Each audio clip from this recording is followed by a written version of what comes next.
মানুষের মধ্যে একটা বিচিত্র প্রবৃত্তি থাকে, অন্য সকলের বিষয়ে, তাদের জীবনের বিষয়ে, তাদের ব্যক্তিত্বের বিষয়ে, তাদের ভবিষ্যতের বিষয়ে অনুমান করা। এটা হলো অনুচিত।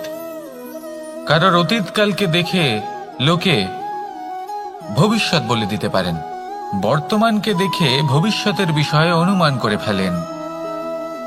উদাহরণ দিতে হলে বলবো, কোনো দাসকে দেখুন, ওকে দেখে লোকে বলে যে ওর ভবিষ্যৎ সেটাই হতে পারে, অনুমান করে ফেলেন। আর এই রাজাকে দেখুন, উনি তো কত সুখী হবেন, উনি তো জগতের সব থেকে অধিক সুখী মানুষ, কত সুখ সুবিধা আছে ওনার কাছে, ধারণা করে ফেলেন। তবে সত্য তো এটাই যে কারোর ব্যক্তিত্বের বিষয়ে, তাদের ভবিষ্যতের বিষয়ে আপনি পূর্ণ সত্য কখনোই বলতে পারবেন না, শুধু অনুমান করতে পারবেন। আর এই অনুমান করে সত্যি কোনো লাভ হয় না, কারণ এই কাল সেটা হলো অত্যন্ত শক্তিশালী। কালো থেকে কালোতর কয়লাকেও হীরেতে পরিণত করতে পারে, অনেক বড় বড় রাজাকেও বিদূষক বানিয়ে ফেলতে পারে এক মুহূর্তেই। তাহলে আপনি অনুমান করে কি লাভ? কি পেলেন অনুমান করে? সেই জন্য কারোর বিষয়ে কোনো অনুমান করবেন না, তার ভবিষ্যতের বিষয়ে অনুমান করতে যাবেন না, কারোর বিষয়ে কোনো ধারণা করে নেবেন না। কিছু করতে হলে ভালোবাসুন, সবার মধ্যে ভালোবাসা ছড়ান, সবার মধ্যে ধন্যাত্মক ভাব ছড়ান।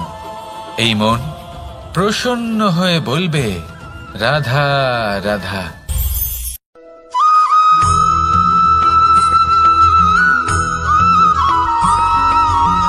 পঞ্চতত্ত্বের মধ্যে দ্বিতীয় তত্ত্ব হল ধরণী, ভূমি, যাকে আমরা ধরণী মাতা বলি। এই ধরণী ধৈর্য ধারণ করে, আর এর ওপরেই আমাদের সমগ্র সংসার নির্ভরশীল। কারণ এই ভূমি সহ্য ক্ষমতা রাখে, এর সহ্য ক্ষমতা হলো অপরিসীম। সন্তান যতই আঘাত প্রদান করুক না কেন, প্রেম পূর্বক সহ্য করে, আর তার বদলে অমূল্য রত্ন প্রদান করে। সন্তান যদি হাল চালায়, তাহলে তার বদলে তাকে অন্ন প্রদান করে। এটাই হলো ধরণী। এবার এর থেকে আমরা কি শিক্ষা পেতে পারি?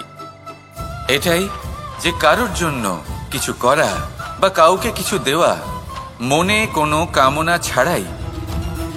আর এই কথাটা বুঝে যান, যদি কারোর জন্য কামনা না রেখে বা কোনো পাওয়ার আশা না রেখে কারোর জন্য কিছু করেন বা কারোকে কিছু দেন, যদি এটা আপনি শিখতে পারেন, তবে আপনি ভালোবাসতে শিখে গেছেন।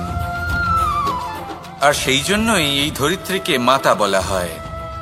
কারণ মাতা শুধু উনি নন যিনি গর্ভে সন্তানকে ধারণ করেন, মাতা তো উনিও যিনি জীবন বাঁচতে শেখান, যিনি জীবন বাঁচার উদাহরণ প্রদান করেন। তাহলে ধরণীর থেকে এই নিঃস্বার্থ ভাব শিখুন, নিঃস্বার্থ ভালোবাসা শিখুন, আর এই ভালোবাসার সাথেই বলুন, রাধা রাধা।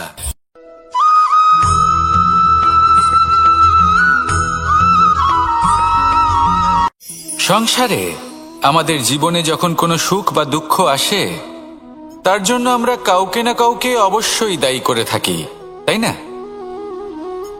এই ব্যক্তি আমাদের সাথে এরকম কাজ করেছেন, তাই আমার সাথে এমন হলো। ওই ব্যক্তি যদি এমনটা না করতেন, তাহলে আজ আমি ওই স্থানে পৌঁছতে পারতাম।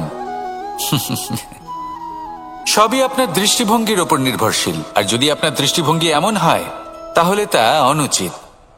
সত্যি কথা বলতে, এই সংসারে ভিন্ন ভিন্ন ধরনের মানুষ আছে। এটা আপনার উপর নির্ভর করছে কিভাবে তাদের স্বাগত জানাবেন।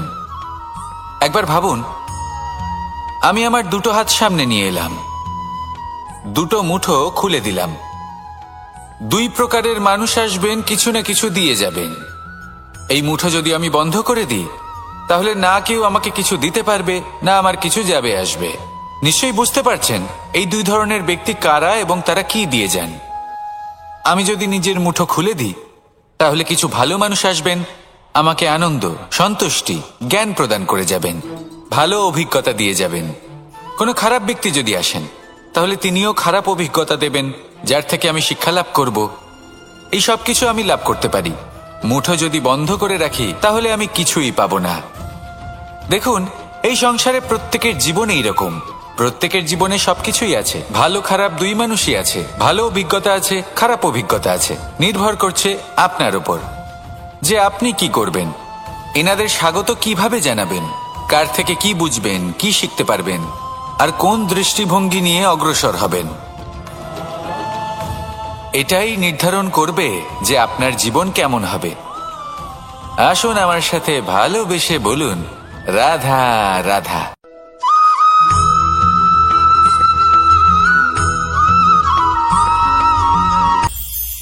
এটা হলো ধান গাছ।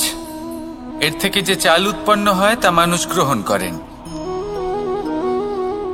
আর এটা কি?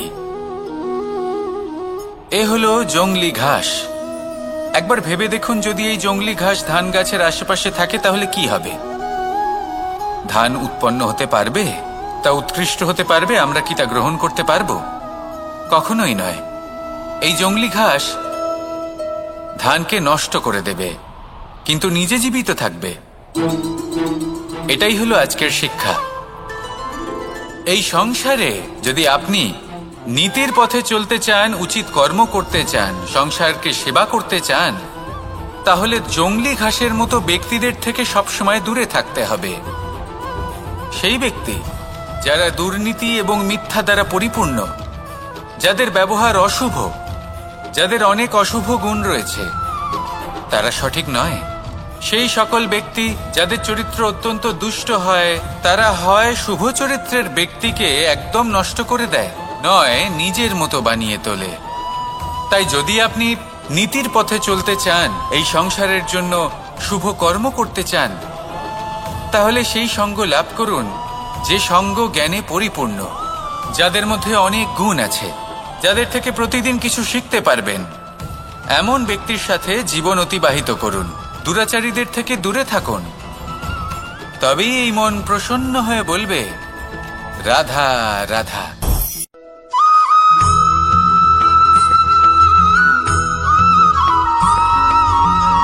মানুষের মানসিকতা এমন হয় যে সে যতটা করে আশা করে যে তার থেকে অনেক বেশি তার বদলে সে পাবে।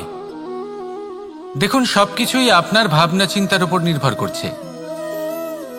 আপনি যদি ফলের বিষয়ে ভেবে কর্ম করতে থাকেন তাহলে সেটা অনুচিত। জীবনের আসল আনন্দ হলো নিজের কর্ম করতে থাকা, ফলের চিন্তা করা উচিত নয়।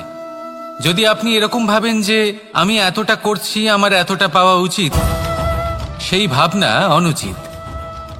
যদি আপনি সেবার মানসিকতা নিয়ে কর্ম করতে থাকেন, কর্মচক্রে প্রবাহিত হন, যদি আপনি এমন ভাবনা রাখেন যে আমি এতটা পাচ্ছি তাই এর থেকে অনেক বেশি আমি কর্ম করব, তাহলে নিশ্চিতরূপে আপনি যতটা করছেন তার থেকে অনেক বেশি আপনি পাবেন। আপনার আশার থেকে অনেক বেশি আপনি পাবেন। শুধু জীবনে অনেক বেশি কাজ করতে থাকুন, ফলের চিন্তা করবেন না। আর মনে রাখবেন, এই ভাবনাই সব থেকে বড় বীজ। কর্মের উপর বিশ্বাস রাখুন। জীবনে যা যা আপনি চান সবই সুখময় হবে। আসুন আর আমার সাথে ভালোবেসে বলুন, রাধা রাধা।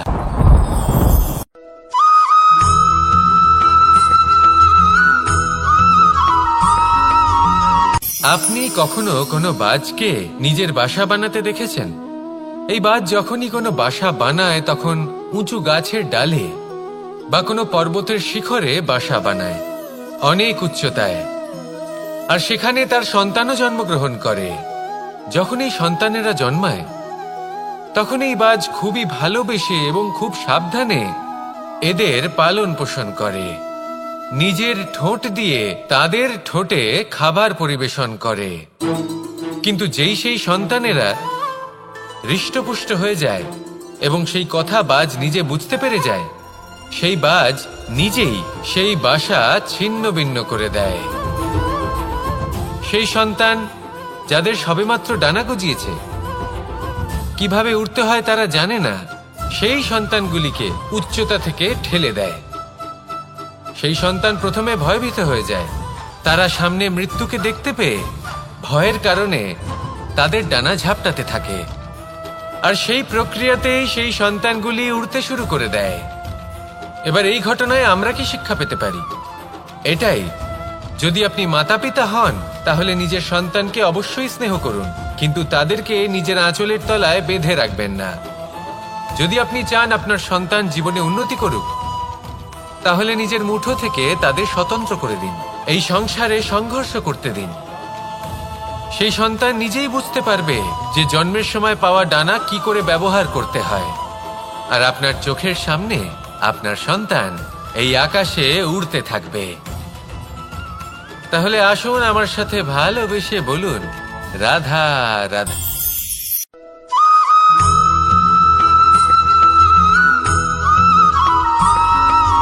বসন্ত ঋতু, এই সময় মন আনন্দে ভরে থাকে। এমন মনে হয় যেন আমরা আকাশে বিচরণ করতে চলে যাই, কিন্তু সেটা তো সম্ভব নয়। সেই জন্য হয়তো আমরা ঘুড়ি ওড়াই, এই ঘুড়িকে নিজেদের প্রতিরূপ মনে করে। এবার অনেক মানুষ আছেন যারা ঘুড়ি ওড়ান, কিন্তু এই কর্মের সারমর্ম কি সেটা কজন বুঝতে পারেন? আপনি এটা মনে করুন যে আপনি হলেন সেই ঘুড়ি, আর এই সুতো যিনি ধরে রয়েছেন তিনি হলেন পরমাত্মা। আর এই সুতো যেখান থেকে শুরু হয় সেই লাটাই হলো আমাদের কর্মচক্র। এবার আপনি নিজেই অনুমান করুন যে এই উড়ান কার ওপর নির্ভরশীল? পরমাত্মার ওপর আর আপনার কর্মের ওপর। যদি পরমাত্মা আপনার হাত ধরে থাকেন, আপনার সাথে থাকেন, যদি আপনি শুভ কর্ম করতে থাকেন, আপনি এই আকাশে উড়তে থাকবেন। কিন্তু কোথাও যদি পরমাত্মার সাথে এই বন্ধন ছিন্ন হয়, আপনার কর্মচক্র খারাপ হয়ে যায় বা থেমে যায়, তাহলে আপনার এই ঘুড়ি কেটে যাবে আর দূরে কোনো গাছের ডালে গিয়ে আটকে যাবে। তাই শুধুমাত্র ঘুড়ি ওড়াবেন না, তার থেকে শিখুন। পরমাত্মার সাহচর্যে থাকুন, সবসময় শুভ কর্ম করতে থাকুন আর সবসময় এই আকাশে উড়তে থাকুন। আসুন আর আমার সাথে ভালোবেসে বলুন, রাধা।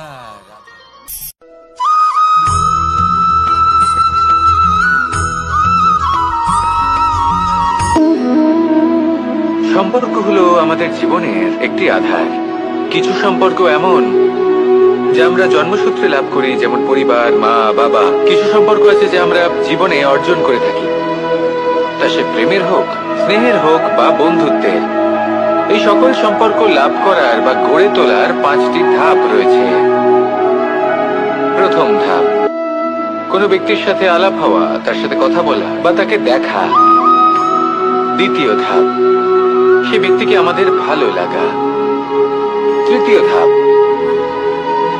আমাদের এটা চাইতে শুরু করা যে জীবনে এই ব্যক্তি যেন আমাদের বন্ধু হন, আমাদের জীবনে থাকেন, বা আমাদের কাউকে ভালোবেসে ফেলা আর এটা আমাদের ভাবা বা চাওয়া যে সেই ব্যক্তি যেন আজীবন আমার সাথে থাকেন, আমার জীবনে আমার সাথী হয়ে। চতুর্থ ধাপ, লাভ করা।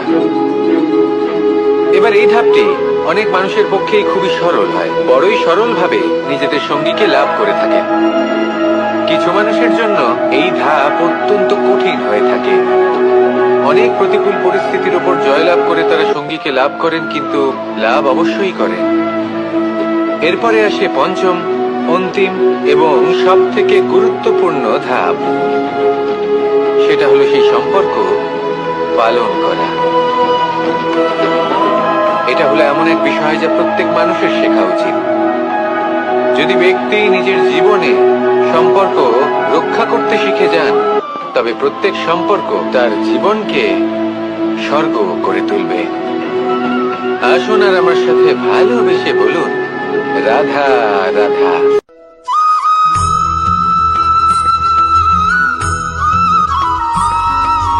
জীবনে যখন কোনো ব্যক্তি নিজের লক্ষ্য প্রাপ্তির জন্য নিরন্তর পরিশ্রম করতে থাকেন, চেষ্টা করতে থাকেন, তখন তিনি কষ্ট অনুভব করেন। কখনো শারীরিক কষ্ট, কখনো মানসিক কষ্ট। এবার উনি এটা ভাবতে থাকেন যে আমি কি উচিত করছি নাকি অনুচিত করছি। কারণ অন্যদিকে এমন একজন ব্যক্তিও আছেন যিনি একদমই পরিশ্রম চেষ্টা করছেন না। তিনি মদিরা পান করেন, বিলাসিতায় জীবন কাটান, অলস প্রকৃতির হয়ে ওঠেন, নিদ্রাতে বিলীন হয়ে থাকেন আর ভাবেন যে তিনি সুখ লাভ করছেন। কিন্তু এরকম কেন হয়?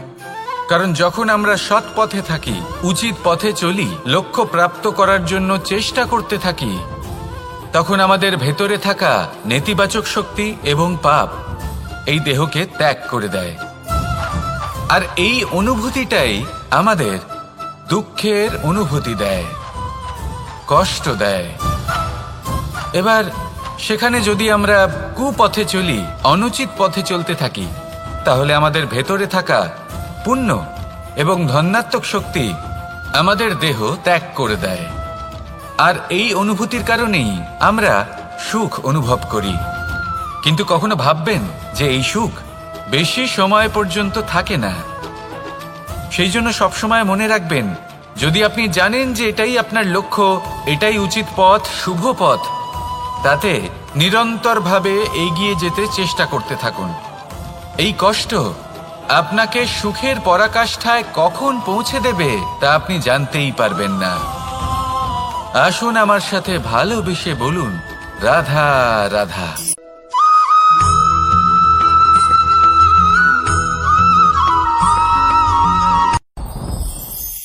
সাথী। সাথী এই শব্দটির ব্যাখ্যা কে কিভাবে করে? মিত্র, সখা, বন্ধু। কিন্তু অর্থ একটাই, তিনি যিনি আপনার সঙ্গী হন আর তিনি যার সাথী আপনি হন। এবার সব থেকে বড় প্রশ্ন হলো এটাই যে তিনি কে হতে পারেন যাকে আপনি আপনার সাথী বলে মেনে নিতে পারেন, নিজের সখা, নিজের মিত্র, নিজের বন্ধু মেনে নিতে পারেন। আপনার সাথী হলেন তিনি যিনি দুঃখের সময় আপনার পাশে থাকবেন, আপনার হাত ধরে থাকবেন। আপনার সাথী হলেন তিনি যার হাত আপনি নিজের সুখের দিনে ধরে থাকবেন। সেই সাথীরই হাত ধরুন যিনি দুঃখে সবসময় আপনাকে সাহায্য করার জন্য তৎপর হয়ে থাকেন, আপনার পাশে থাকেন, আর যাকে সুখের দিনে আপনি আপনার সাথে রাখতে পারেন। আর যখন আপনার সাথে আপনার এই সাথী থাকবে, তখন আপনি এটা বুঝবেন যে যখন জীবনে দুঃখ আসে, তখন এই দুঃখ কমে যায়, সবার মধ্যে ভাগ হয়ে যায়। আর যদি তখন সুখ আসে, তাহলে সেটা সবার উপস্থিতিতে আরো বেড়ে যায়। এটাই হলো প্রেম, এটাই হলো ভালোবাসা, এটাই হলো সঙ্গ। যেমন সম্পর্ক আমার আর রাধার মাঝে। তাহলে আসুন আর আমার সাথে ভালোবেসে বলুন, রাধা রাধা।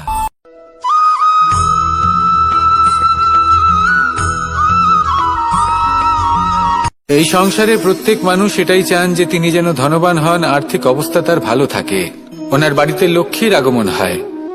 কিন্তু সেটা হবে কি করে, সেটাই হলো প্রশ্ন। কেউ বলেন যে যদি পরিশ্রম করো তাহলে ধন অর্জন সম্ভব, কেউ বলেন যে যদি বিদ্যা লাভ হয় তবেই ধন অর্জন সম্ভব, কেউ বলেন যে যদি বলশালী হও তবেই সম্পন্ন থাকবে। ভালো কথা, যদি তাই হয়ে থাকে, তবে দিনমজুর সারা দিন পরিশ্রম করেন, তিনি কেন ধনী হন না? অনেকজন বিদ্বান মানুষ আছেন এই সংসারে, তারা কেন ধনবান হন না? অনেক সংখ্যক বলশালী ব্যক্তি আছেন, তাদের কাছে ধন নেই কেন? তাদের কেন ধনের অভাব হয়? আবার এমনও কিছু মানুষ আছেন যারা পরিশ্রম করেন, তারা দিনমজুর, কিন্তু তারা ধন অর্জন করতে পারেন। কিছু বিদ্বান ব্যক্তি আছেন যাদের কাছে অধিক মাত্রায় ধন রয়েছে। কয়েকজন বলশালী ব্যক্তি রয়েছেন যাদের কাছে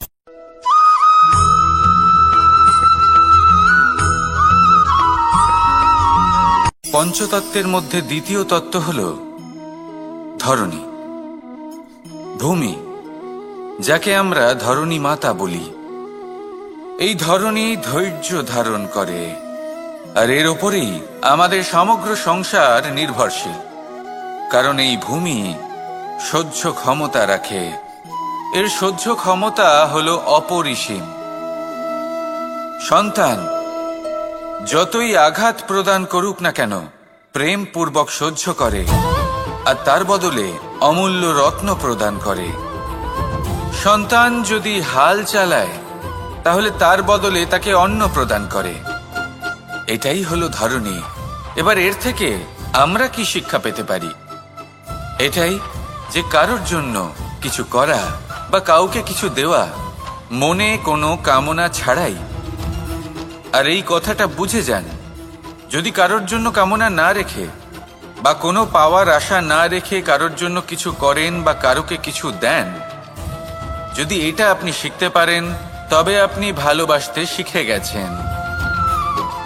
আর সেই জন্যই এই ধরিত্রীকে মাতা বলা হয়, কারণ মাতা শুধু উনি নন যিনি গর্ভে সন্তানকে ধারণ করেন, মাতা তো উনিও যিনি জীবন বাঁচতে শেখান, যিনি জীবন বাঁচার উদাহরণ প্রদান করেন।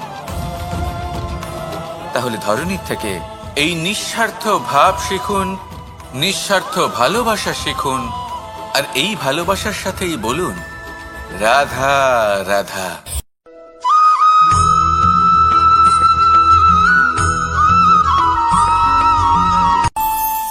আমাদের মনে যখন কোনো প্রশ্ন ওঠে, কোনো দ্বন্দ্ব জাগে, তখন আমরা যাই আমাদের গুরুর কাছে, আমাদের আরাধ্যের কাছে গিয়ে জিজ্ঞেস করি।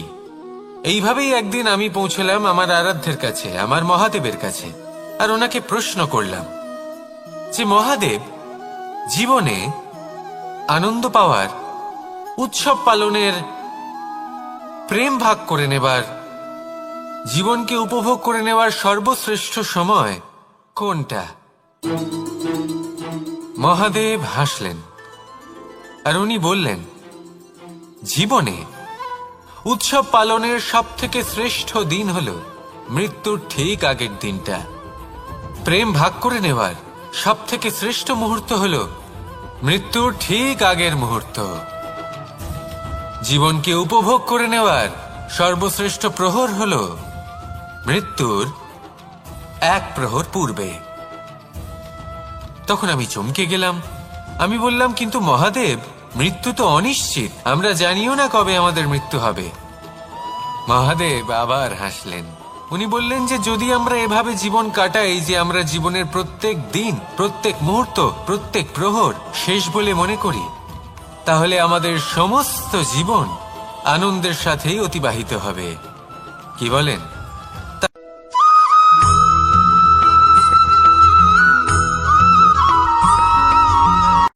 সংসারে আমাদের জীবনে যখন কোনো সুখ বা দুঃখ আসে, তার জন্য আমরা কাউকে না কাউকে অবশ্যই দায়ী করে থাকি, তাই না? এই ব্যক্তি আমাদের সাথে এরকম কাজ করেছেন, তাই আমার সাথে এমন হলো। ওই ব্যক্তি যদি এমনটা না করতেন, তাহলে আজ আমি ওই স্থানে পৌঁছতে পারতাম। সবই আপনার দৃষ্টিভঙ্গির ওপর নির্ভরশীল, আর যদি আপনার দৃষ্টিভঙ্গি এমন হয়, তাহলে তা অনুচিত।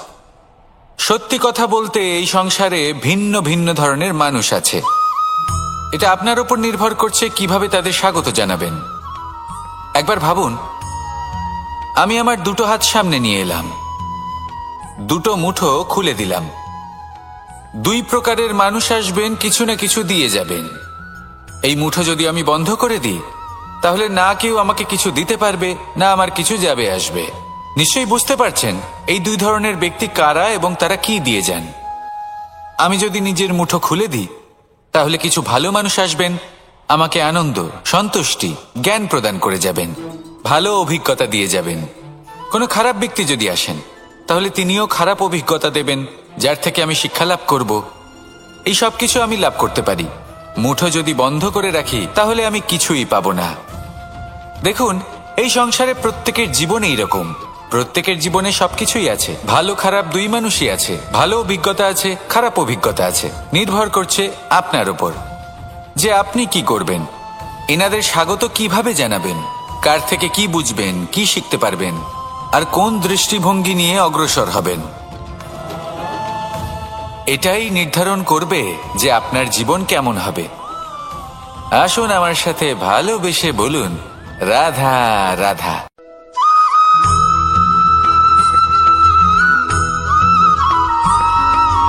জীবনে অগ্রসর হওয়ার জন্য আমাদের কাকে প্রয়োজন হয়? মাতা পিতা, বন্ধু, প্রেম, সাহায্য, অর্থ, পরিশ্রম, আশা। ভিন্ন ভিন্ন মানুষ ভিন্ন ভিন্ন বিকল্প চয়ন করে। যদি আমি আপনাকে বলি, তাহলে জয় আর পরাজয়ের মন্ত্র দুটো শব্দের উপর নির্ভর করে, মেনে নেওয়া আর দৃঢ় হওয়া। যদি মেনে নেন তাহলে হেরে যাবেন, যদি দৃঢ় হন তাহলে নিশ্চিত রূপে জয়ী হবেন। যদি কখনো আপনি ক্লান্ত হয়ে ওঠেন, আপনি দুঃখী হন, পুরোপুরি ভেঙে পড়েছেন, তখন মেনে নেবেন না যে আপনি ভেঙে পড়েছেন, নয়তো হেরে যাবেন। তখন উল্টে স্থির করবেন যে যাই হয়ে যাক না কেন আমি জয়ী হবই। আর আপনি দেখবেন যে জয় নিশ্চিত রূপে আপনার কাছেই আসবে। তাহলে এই কথা মনে রাখবেন আর আমার সাথে ভালোবেসে বলবেন, রাধা রাধা।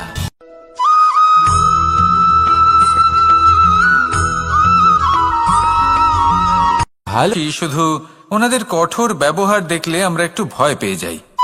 এবার ওনাদের এই কঠোর ব্যবহার আমাদের ভালো না লাগলেও অত্যন্ত আবশ্যক, কারণ মাতার থেকে আমরা যে শক্তি লাভ করি তা যেন নিয়ন্ত্রণ হারিয়ে বিধ্বংসী না হয়ে ওঠে।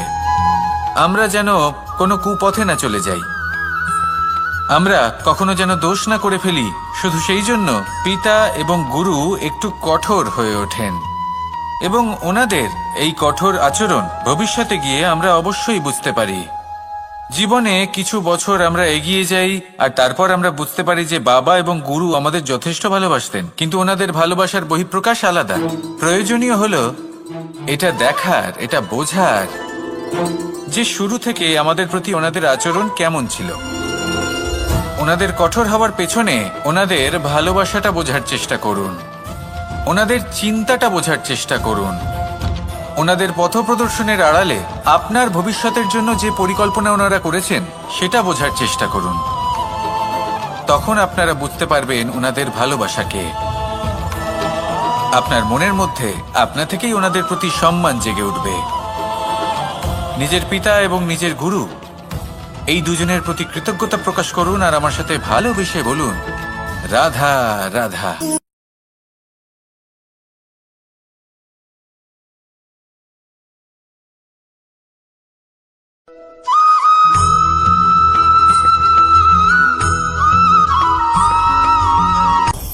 আপনি কখনো পর্বতের শিখরে উঠেছেন? আপনি দেখতে পাবেন পর্বতের পদতলে প্রচুর সুন্দর ফুল রয়েছে, সবুজ বনানী রয়েছে। যত আপনি ওপরে উঠতে থাকবেন তত ফুল কমতে থাকবে, সবুজ বনানী কমতে থাকবে। আরো কিছুটা ওপরে উঠলে কাঁটা জাতীয় গাছ দেখতে পাবেন, শুকনো গাছ দেখতে পাবেন। আরো যদি ওপরে ওঠেন তাহলে পাষাণ দেখতে পাবেন। আরো ওপরে উঠলে হিমখণ্ড দেখতে পাবেন। এই যে পর্বত, তা মনুষ্য জীবনের সব থেকে উত্তম উদাহরণ। মানুষ যখন সাফল্যের শিখরে পৌঁছতে চান, মহানুভবতার শিখরে পৌঁছতে চান, পথে যত আস্তে আস্তে উপরে উঠতে থাকেন ততই ভৌতিক বস্তু তার থেকে বিচ্ছিন্ন হতে থাকে। যদি তিনি সেই ভৌতিক বস্তুগুলি ত্যাগ না করতে পারেন তাহলে কখনোই সেই স্থানে পৌঁছতে পারবেন না। আর মানুষ যদি উচিত ত্যাগ করতে পারেন, পথে অগ্রসর হতে থাকেন, এগোতে থাকেন, তাহলে একদিন না একদিন তিনি মহানুভবতার, জ্ঞানের, সাফল্যের হিমের স্বাদ অবশ্যই লাভ করবেন। মনে রাখবেন, মানব জীবনে ত্যাগ হলো অত্যন্ত গুরুত্বপূর্ণ অংশ। আসুন আমার সাথে ভালোবেসে বলুন, রাধা রাধা।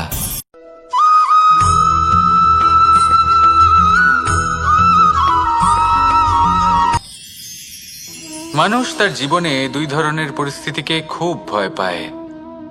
এক, কোনো কারণবশত কারোর সামনে নত হওয়া। দুই, কোনো কারণে নিজের চরিত্র থেকে, নিজের মূল্যবোধ থেকে বিচ্যুত হওয়া। এবার কেন হয় এরকম যে কথায় কথায় কারোর সামনে নত হতে হয়? কেন বারংবার নিজের চরিত্র থেকে চ্যুত হতে হয়? এরকম কেন হয়? এটা তখনই হয় যখন আমাদের শিক্ষা এবং মূল্যবোধের অভাব থাকে। যদি মানুষের মধ্যে প্রকৃত শিক্ষা থাকে তাহলে এই সংসারে কোনো সময় এবং কারোর সামনেই নত হওয়ার কোনো প্রয়োজন নেই। যদি মানুষের মধ্যে মূল্যবোধ থাকে তাহলে তাকে নিজের মূল্যবোধ বা চরিত্র থেকে বিচ্যুত হতে হয় না, তা সে যাই হয়ে যাক না কেন। কোনো বালককে যদি জন্ম থেকেই সুশিক্ষার অধিকারী করা হয়, শিক্ষিত করা হয়, মূল্যবোধের অধিকারী করা হয়, তবে সে এই সংসারে এমন কর্ম করবে যাতে সে নিজেকে, নিজের পরিবারকে, সমগ্র সমাজকে গর্বিত করতে পারে। শিক্ষা লাভ করুন, মূল্যবোধ লাভ করুন এবং আমার সাথে ভালোবেসে বলুন, রাধা রাধা।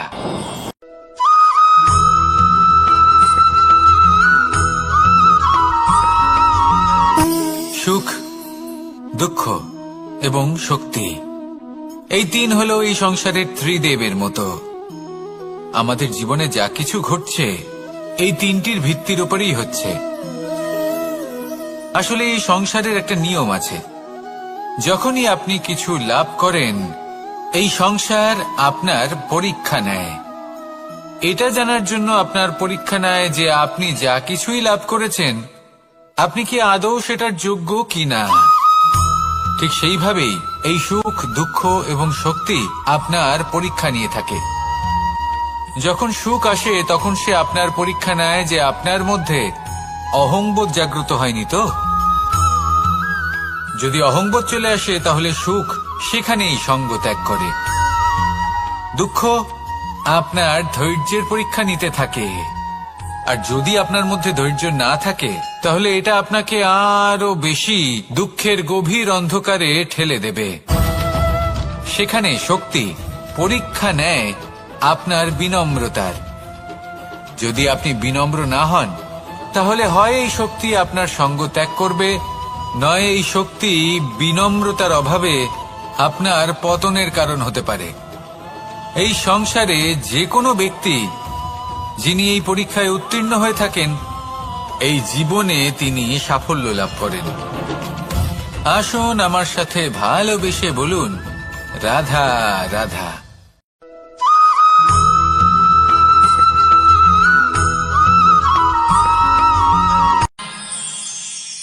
আমরা সবাই সূর্যকে সম্মান কেন করি?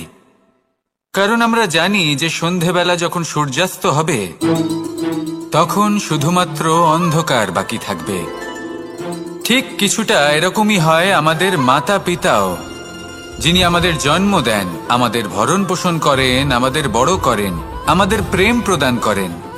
কখনো কখনো তাদের মুখ থেকে কটু কথা নিঃসৃত হয়, আমাদের দুঃখ হয়, কিন্তু তখন আমাদের এটা বোঝা উচিত এগুলি নিঃসৃত হচ্ছে আমাদেরই মঙ্গলের জন্য। যেমন সূর্যদেব, উনিও উত্তাপ দিয়ে থাকেন আমাদেরই মঙ্গলের জন্য, যাতে ফসল পাকতে পারে, যাতে জল বাষ্প হয়ে মেঘ হতে পারে, বৃষ্টি হতে পারে, আর এই সংসারে নিরন্তর জলের প্রবাহ থাকে।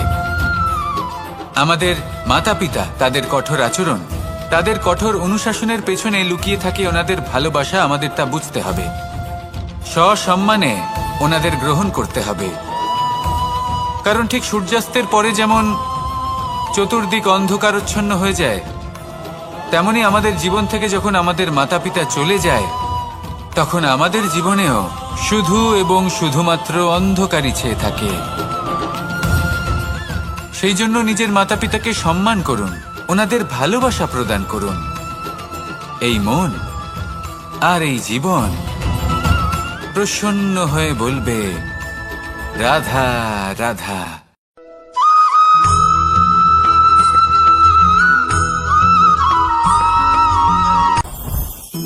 জীবনে কিছু শেখা অত্যন্ত গুরুত্বপূর্ণ। এবার কি কি শিখতে হবে সেই সব শেখানোর জন্য অনেক শিক্ষক রয়েছেন, কিন্তু কি শিখবেন না আর কি করবেন না এটা আমাদের নিজের অভিজ্ঞতা দিয়ে শিখতে হয়। কিন্তু তার মানে এটা নয় যে যদি আপনাকে শিখতে হয় যে আগুনের তাপ কতটা, আপনাকে আগুনের মধ্যে হাত দিতে হবে। না, অন্য কারোর অভিজ্ঞতা দ্বারাও শিখতে পারেন। প্রশ্ন শুধুমাত্র একটাই যে আপনি কি শিখতে চান নাকি চান না। যদি আপনি এটাই ভাবেন যে আমি শুধুই নিজের অভিজ্ঞতা দ্বারাই শিখতে চাই, তাহলে জীবনকাল ছোট মনে হবে, অনেক কিছুই শিখতে পারবেন না। তাই নিজের সাথে সাথে বড়দের অভিজ্ঞতা দ্বারাও শেখা শুরু করে দিন। এই সংসারের অভিজ্ঞতা দ্বারা শিখতে শুরু করে দিন। আর এটা নিশ্চিত রূপে শেখা আবশ্যক যে কখন কি করবেন না, কোথায় থামতে হবে আর কোথায় থামবেন না। তাহলে আসুন আর আমার সাথে ভালোবেসে বলুন, রাধা রাধা।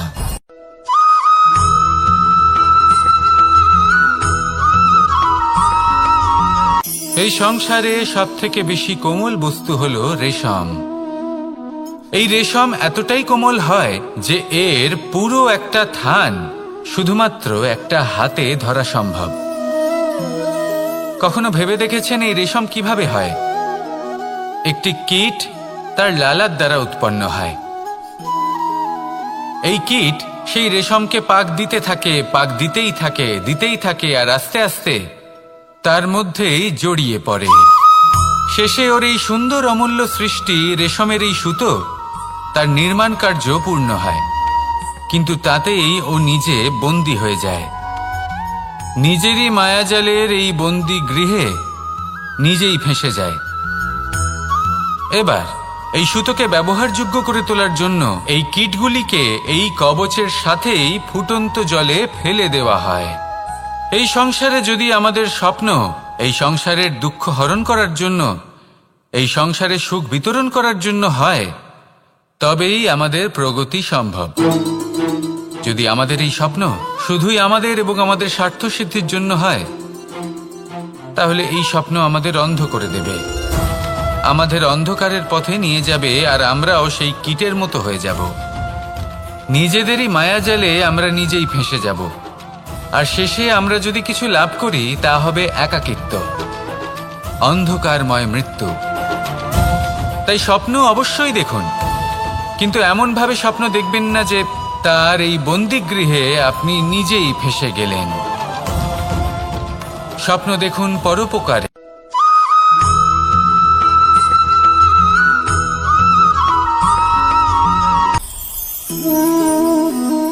শক্তি এক অত্যন্ত বিচিত্র বস্তু, বা বলতে পারেন অনুভূতি।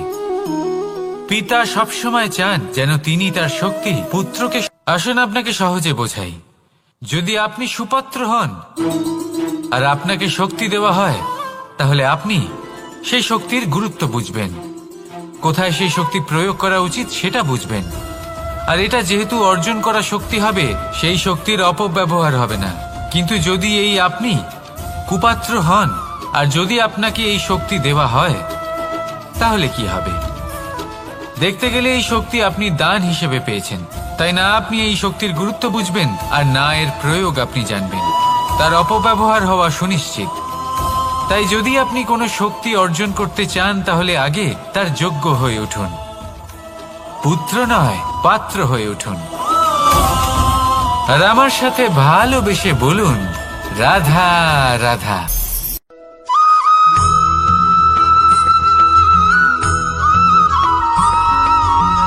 এই সংসারে প্রত্যেক মানুষ এটাই চান যে তিনি যেন ধনবান হন, আর্থিক অবস্থা তার ভালো থাকে, ওনার বাড়িতে লক্ষ্মীর আগমন হয়। কিন্তু সেটা হবে কি করে, সেটাই হলো প্রশ্ন। কেউ বলেন যে যদি পরিশ্রম করো তাহলে ধন অর্জন সম্ভব, কেউ বলেন যে যদি বিদ্যা লাভ হয় তবেই ধন অর্জন সম্ভব, কেউ বলেন যে যদি বলশালী হও তবেই সম্পন্ন থাকবে। ভালো কথা, যদি তাই হয়ে থাকে, তবে দিনমজুর সারা দিন পরিশ্রম করেন, তিনি কেন ধনী হন না? অনেকজন বিদ্বান মানুষ আছেন এই সংসারে, তারা কেন ধনবান হন না? অনেক সংখ্যক বলশালী ব্যক্তি আছেন, তাদের কাছে ধন নেই কেন? তাদের কেন ধনের অভাব হয়? আবার এমনও কিছু মানুষ আছেন যারা পরিশ্রম করেন, তারা দিনমজুর, কিন্তু তারা ধন অর্জন করতে পারেন। কিছু বিদ্বান ব্যক্তি আছেন যাদের কাছে অধিক মাত্রায় ধন রয়েছে, কয়েকজন বলশালী ব্যক্তি রয়েছেন যাদের কাছে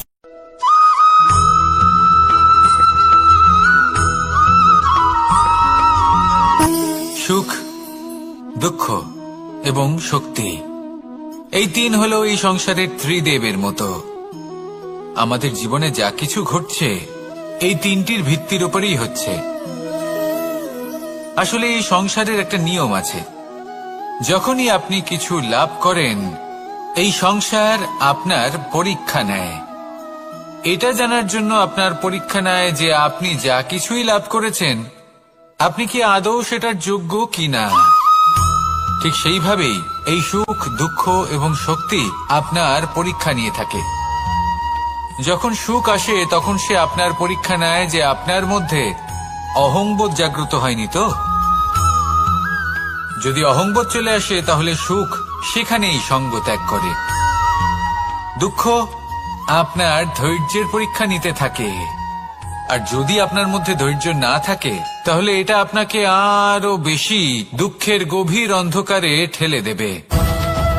সেখানে শক্তি পরীক্ষা নেয় আপনার বিনম্রতার।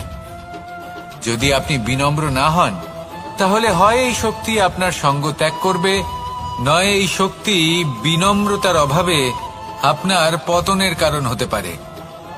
এই সংসারে যে কোনো ব্যক্তি যিনি এই পরীক্ষায় উত্তীর্ণ হয়ে থাকেন, এই জীবনে তিনি সাফল্য লাভ করেন।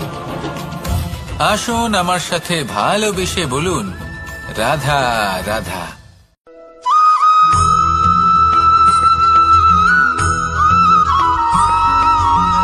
পঞ্চতত্ত্বের মধ্যে দ্বিতীয় তত্ত্ব হল ধরণী, ভূমি, যাকে আমরা ধরণী মাতা বলি। এই ধরণী ধৈর্য ধারণ করে, আর এর ওপরেই আমাদের সমগ্র সংসার নির্ভরশীল।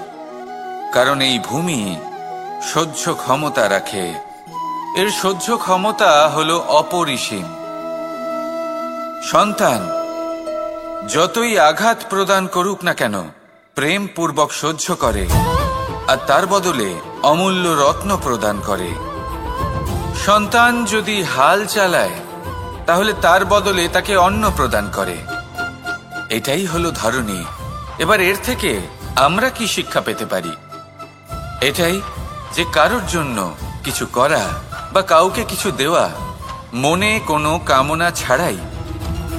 আর এই কথাটা বুঝে যান, যদি কারোর জন্য কামনা না রেখে বা কোনো পাওয়ার আশা না রেখে কারোর জন্য কিছু করেন বা কারোকে কিছু দেন, যদি এটা আপনি শিখতে পারেন তবে আপনি ভালোবাসতে শিখে গেছেন।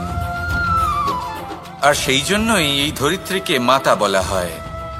কারণ মাতা শুধু উনি নন যিনি গর্ভে সন্তানকে ধারণ করেন, মাতা তো উনিও যিনি জীবন বাঁচতে শেখান, যিনি জীবন বাঁচার উদাহরণ প্রদান করেন। তাহলে ধরণীর থেকে এই নিঃস্বার্থ ভাব শিখুন, নিঃস্বার্থ ভালোবাসা শিখুন, আর এই ভালোবাসার সাথেই বলুন, রাধা রাধা।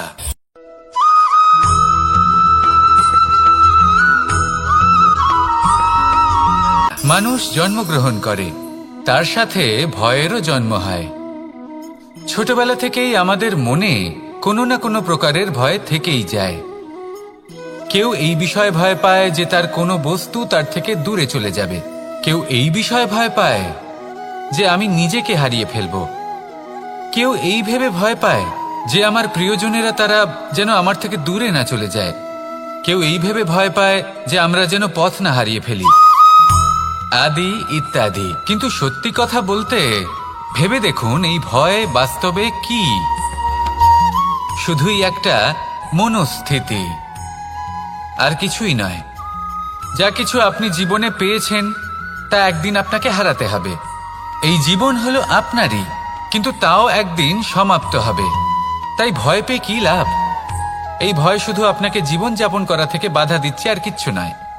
পথ হারিয়ে ফেললেই বুঝতে পারবেন যে নতুন পথ কিভাবে বানাতে হয়। কিছু মানুষকে জীবন থেকে হারালে তবেই আপনি বুঝবেন যে আপনার আপনজনকে। এই ভয়ের কারণে ভীত হয়ে থাকবেন না। এই তারা নক্ষত্র অন্ধকারের অভাবে গুরুত্ব হারায়। শিবকেও মহাদেব হবার জন্য বিষ পান করতে হয়েছিল। প্রত্যেক পরিস্থিতি, প্রত্যেক সাফল্য আপনার পরীক্ষা নেবে, তাতে উত্তীর্ণ হওয়া হলো আপনার কর্ম। যখনই আপনি ভয় পাবেন বা সংকটের সম্মুখীন হবেন, তখন সাহসের সাথে তার সম্মুখীন হন। মনে রাখবেন, যে সম্মুখীন হতে জানে সাফল্য তার সাথে সবসময় থাকে।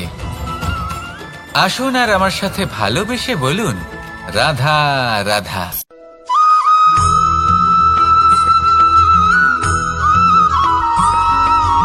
জীবনে অগ্রসর হওয়ার জন্য আমাদের কাকে প্রয়োজন হয়? মাতা পিতা, বন্ধু, প্রেম, সাহায্য, অর্থ, পরিশ্রম, আশা। ভিন্ন ভিন্ন মানুষ ভিন্ন ভিন্ন বিকল্প চয়ন করে। যদি আমি আপনাকে বলি তাহলে জয় আর পরাজয়ের মন্ত্র দুটো শব্দের উপর নির্ভর করে, মেনে নেওয়া আর দৃঢ় হওয়া। যদি মেনে নেন তাহলে হেরে যাবেন, যদি দৃঢ় হন তাহলে নিশ্চিত রূপে জয়ী হবেন। যদি কখনো আপনি ক্লান্ত হয়ে ওঠেন, আপনি দুঃখী হন, পুরোপুরি ভেঙে পড়েছেন, তখন মেনে নেবেন না যে আপনি ভেঙে পড়েছেন, নয়তো হেরে যাবেন। তখন উল্টে স্থির করবেন যে যাই হয়ে যাক না কেন আমি জয়ী হবই। আর আপনি দেখবেন যে জয় নিশ্চিত রূপে আপনার কাছেই আসবে। তাহলে এই কথা মনে রাখবেন আর আমার সাথে ভালোবেসে বলবেন, রাধা রাধা।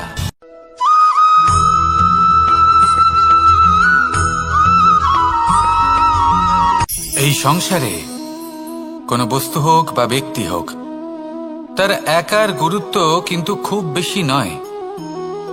একটা উদাহরণ হিসেবে বৃষ্টির ফোঁটাকে ভেবে দেখুন। যদি একটি বৃষ্টির ফোঁটা হয় তাহলে তার খুব বেশি গুরুত্ব থাকে না, কিন্তু যখন সহস্র বৃষ্টির ফোঁটা মেঘের মধ্যে দিয়ে ঝরে পড়ে তখন সেটা বর্ষার রূপ ধারণ করে। সেই বর্ষা যা এই প্রকৃতিকে শান্ত করে। সেইভাবেই পাথরের ছোট টুকরো তার খুব বেশি গুরুত্ব থাকে না, কিন্তু যখন অসংখ্য পাথরের টুকরো একত্রিত হয় তখন তা পর্বতের আকার ধারণ করে। সেইভাবেই কিছু মানুষ যখন একত্রিত হন তখন তৈরি হয় পরিবার, কিছু পরিবার যখন একত্রিত হয় তখন তৈরি হয় সমাজ, যখন অনেক সংখ্যক সমাজ একত্রিত হয় তখন তৈরি হয় রাজ্য। এবার এই রাজ্যের সবথেকে গুরুত্বপূর্ণ ব্যক্তি হতে পারেন রাজা, কিন্তু তাও সেই রাজা একা কিছু করতে পারেন না। যুদ্ধ লড়ার সময় তারও নিজের সৈন্যদলকে প্রয়োজন পড়ে। কিন্তু এই সংসারে এমন একজন ব্যক্তি আছেন যিনি একাই সব কাজ করতে থাকেন, এবং সেই ব্যক্তি হলেন মা। আমাদের জীবনে একজন পিতার ভূমিকা কিন্তু নিঃসন্দেহে অমূল্য, কিন্তু আমাদের সকলের জীবনে যে ভূমিকা একজন মায়ের তা অন্য কারোর থাকে না। একজন মা একাই সন্তানকে বড় করতে পারেন, সংস্কারী করে তুলতে পারেন, তার জন্য পরিশ্রম করেন। আর এত কিছু কাজ করার পরেও তার কাজের জন্য তিনি প্রশংসা অবশ্য পান না। উল্টে যদি সেই সন্তান অনুচিত পথে চালিত হয়, অনুচিত কর্ম করে, তখন সেই মাকেই অপবাদের পাত্র হয়ে উঠতে হয়। আমাদের জীবনে মায়ের যোগদান কতটা সেটা বুঝুন। আপনাকে বড় করে তোলার জন্য উনি কতটা পরিশ্রম করেছেন সেটা বুঝুন। আজ থেকে, এখন থেকে, এই মুহূর্ত থেকে মাকে সম্মান করতে শিখুন।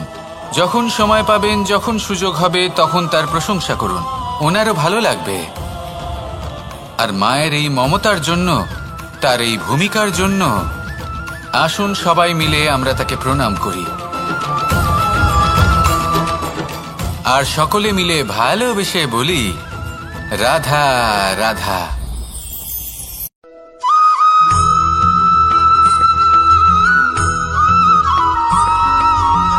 এই সংসারের সবথেকে গুরুত্বপূর্ণ তত্ত্ব কোনটা? প্রথম হলো সময়। জন্ম থেকে মৃত্যু পর্যন্ত এই যে সময়, এটাই তো হলো জীবন। দ্বিতীয় হলো জীবন, যাতে আমরা সময়ের সদ্ব্যবহার করি, শ্রেষ্ঠ থেকে শ্রেষ্ঠতর কাজ করার চেষ্টা করি।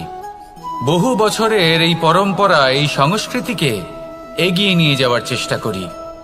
এই সংসারে আমরা অংশগ্রহণ করতে চেষ্টা করি। তৃতীয় হলো ধন, সেই ধন যা প্রত্যেক ব্যক্তি অর্জন করতে চেষ্টা করেন। এবার এই তিনটি তত্ত্বের মধ্যে একটা সামঞ্জস্য আছে, সমান ব্যাপার আছে, সে ধনই হোক বা সময় হোক বা হোক জীবন। আর সেই সমান ব্যাপার হলো যে যদি আপনি এটা গণনা করতে থাকেন তাহলে তা কমতে থাকে, যদি আপনি এটা ব্যবহার করেন তাহলে তা বাড়তে থাকে। একে সংগঠিত করে রাখতে চেষ্টা করলে এ হাত থেকে ফসকে যায়, কিন্তু যদি আপনি একে সামলে রাখতে শিখে যান তাহলে এমন কাজ করবেন যাতে সংসারের সাথে সাথে পরবর্তী প্রজন্ম লাভবান হবে। যদি কিছু শিখতে চান তাহলে সামলাতে শিখুন, গণনা করা বা সংগঠিত করা নয়। আসুন আর আমার সাথে ভালোবেসে বলুন, রাধা রাধা।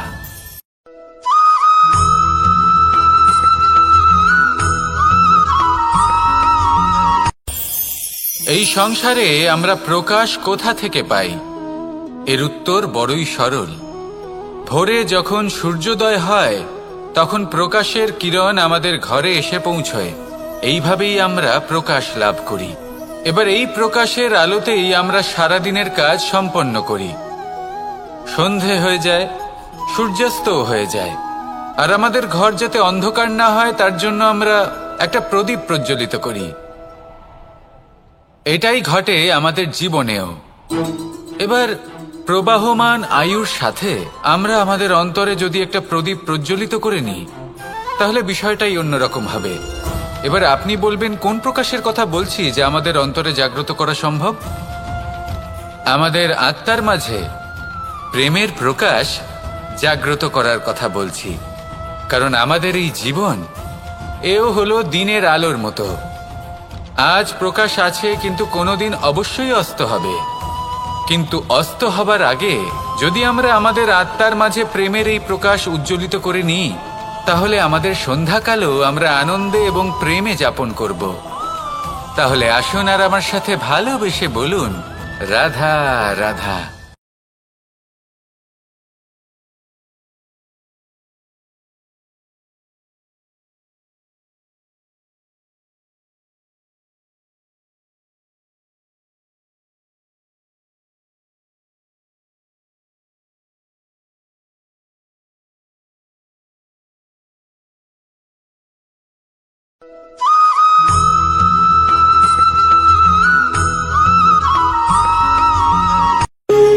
যখন মানুষের মৃত্যু হয় তখন কি হয়? অনেক সংখ্যক মানুষ শোক পালন করতে চলে আসেন। যে ব্যক্তি মৃত্যু লাভ করেছেন তার অনেক বস্তু থাকে যেগুলো তার প্রিয়, যেগুলো তিনি ব্যবহার করেছেন। তার শয্যা, তার বস্ত্র, তার আভূষণ সবকিছু তার থেকে বিচ্ছিন্ন করা হয় এবং খালি হাতে তাকে শ্মশানের উদ্দেশ্যে রওনা করা হয়। আমি আপনাকে এই প্রশ্ন করতে চাই, আপনি এই সংসারে কি অর্জন করেছেন? ধন সম্পত্তি, বস্ত্র, আভূষণ, এই সবকিছু যে আপনি অর্জন করেছেন আপনার মৃত্যুর পরে তা আপনার থেকে দূর হয়ে যাবে। এর উত্তর হলো একটাই, আপনার কর্ম। শুধু সেটাই আছে যা একান্ত আপনার, আর শুধু সেটাই এই সংসার থেকে চলে যাওয়ার পরেও সংসারেই জীবিত থাকবে। যদি আপনি দুষ্কর্ম করেন তাহলে এই সংসার আপনাকে একটি অনুচিত উদাহরণ হিসেবে মনে রাখবে যে এই ব্যক্তি খুব পাপী ছিল, অনুচিত কর্ম করতেন। যে পথে তিনি চলেছেন সেই পথে কারোর চলা উচিত নয়। সেখানেই যদি আপনি সৎকর্ম করেন তাহলে সংসার চিরকাল এটাই বলবে যে খুব ভালো মানুষ ছিলেন, সবাইকে ভালোবাসতেন, সবাইকে সাহায্য করতেন, আমার খুব প্রিয় মানুষ ছিলেন। এটাই হলো শ্রেষ্ঠ কর্ম। সেই জন্য জীবনে শুধুমাত্র ধন সম্পত্তি, আভূষণ এই সব অর্জন করতে গিয়ে নিজের মনোনিবেশ করবেন না। শ্রেষ্ঠ কর্ম করুন। সংসার থেকে চলে যাওয়ার পরেও এই কর্মই এই সংসারে আপনাকে জীবিত রাখবে। আসুন আমার সাথে ভালোবেসে বলুন, রাধা রাধা।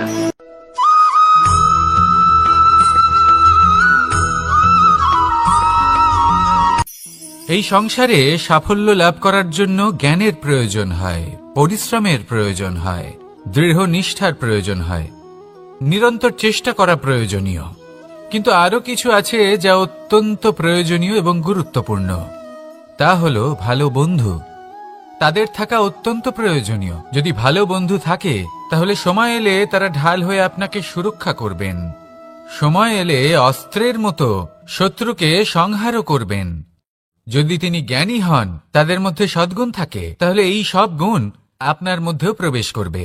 তাহলে সাফল্যের জন্য ভালো বন্ধু পাওয়া অত্যন্ত প্রয়োজনীয়। কিন্তু শুধু বন্ধু কেন, ভালো শত্রুও থাকা প্রয়োজনীয়। এবার আপনি ভাববেন, এ আমি কি বললাম? যদি আপনার জীবনেও ভালো অর্থাৎ শক্তিশালী শত্রু থাকে তাহলে আপনিও শক্তিশালী হতে থাকবেন। এই শত্রু আপনাকে প্রেরিত করবে আরো বেশি শক্তিশালী হয়ে ওঠার। কখনো কোনো হরিণকে দেখুন, তীব্র গতিতে দৌড়তে থাকে। কেন তীব্র গতিতে দৌড়য়? এই কারণে নয় যে কোথাও তার জন্য মধুর ঘাস অপেক্ষা করে রয়েছে, না, সে এই কারণে তীব্র গতিতে দৌড়য় কারণ সেটা না করলে তার পেছনে একটি সিংহ আছে যে ওকে নিজের ভোজন করে ফেলবে। তাই জীবনে বিপদ, সংকট এই সবকিছুও হলো অত্যন্ত গুরুত্বপূর্ণ। তার সম্মুখীন হতে শিখুন আর আমার সাথে ভালোবেসে বলুন, রাধা রাধা।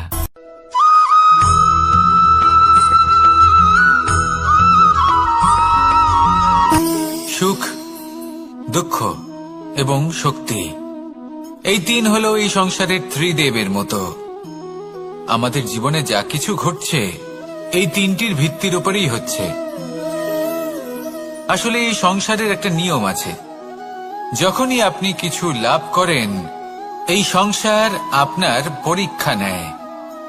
এটা জানার জন্য আপনার পরীক্ষা নেয় যে আপনি যা কিছুই লাভ করেছেন আপনি কি আদৌ সেটার যোগ্য কিনা। ঠিক সেইভাবেই এই সুখ, দুঃখ এবং শক্তি আপনার পরীক্ষা নিয়ে থাকে। যখন সুখ আসে তখন সে আপনার পরীক্ষা নেয় যে আপনার মধ্যে অহংবোধ জাগ্রত হয়নি তো। যদি অহংবোধ চলে আসে তাহলে সুখ সেখানেই সঙ্গ ত্যাগ করে। দুঃখ আপনার ধৈর্যের পরীক্ষা নিতে থাকে, আর যদি আপনার মধ্যে ধৈর্য না থাকে তাহলে এটা আপনাকে আরো বেশি দুঃখের গভীর অন্ধকারে ঠেলে দেবে। সেখানে শক্তি পরীক্ষা নেয় আপনার বিনম্রতার। যদি আপনি বিনম্র না হন তাহলে হয় এই শক্তি আপনার সঙ্গ ত্যাগ করবে, নয় এই শক্তি বিনম্রতার অভাবে আপনার পতনের কারণ হতে পারে। এই সংসারে যে কোনো ব্যক্তি যিনি এই পরীক্ষায় উত্তীর্ণ হয়ে থাকেন এই জীবনে তিনি সাফল্য লাভ করেন। আসুন আমার সাথে ভালোবেসে বলুন, রাধা রাধা।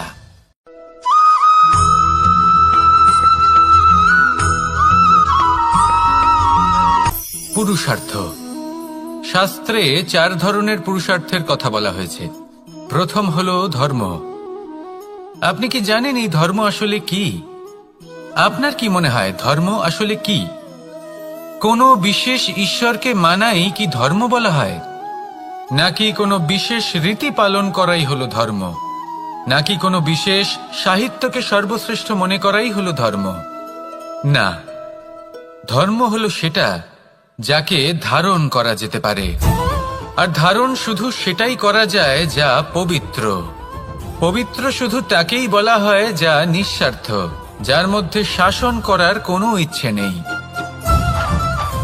যা সরলভাবেই প্রবাহমান, জল এবং বায়ুর মতো।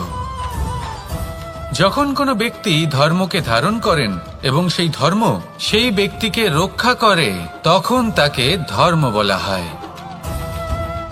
ধর্ম যা রক্ষা করে অহংকার থেকে, খারাপ চিন্তার হাত থেকে।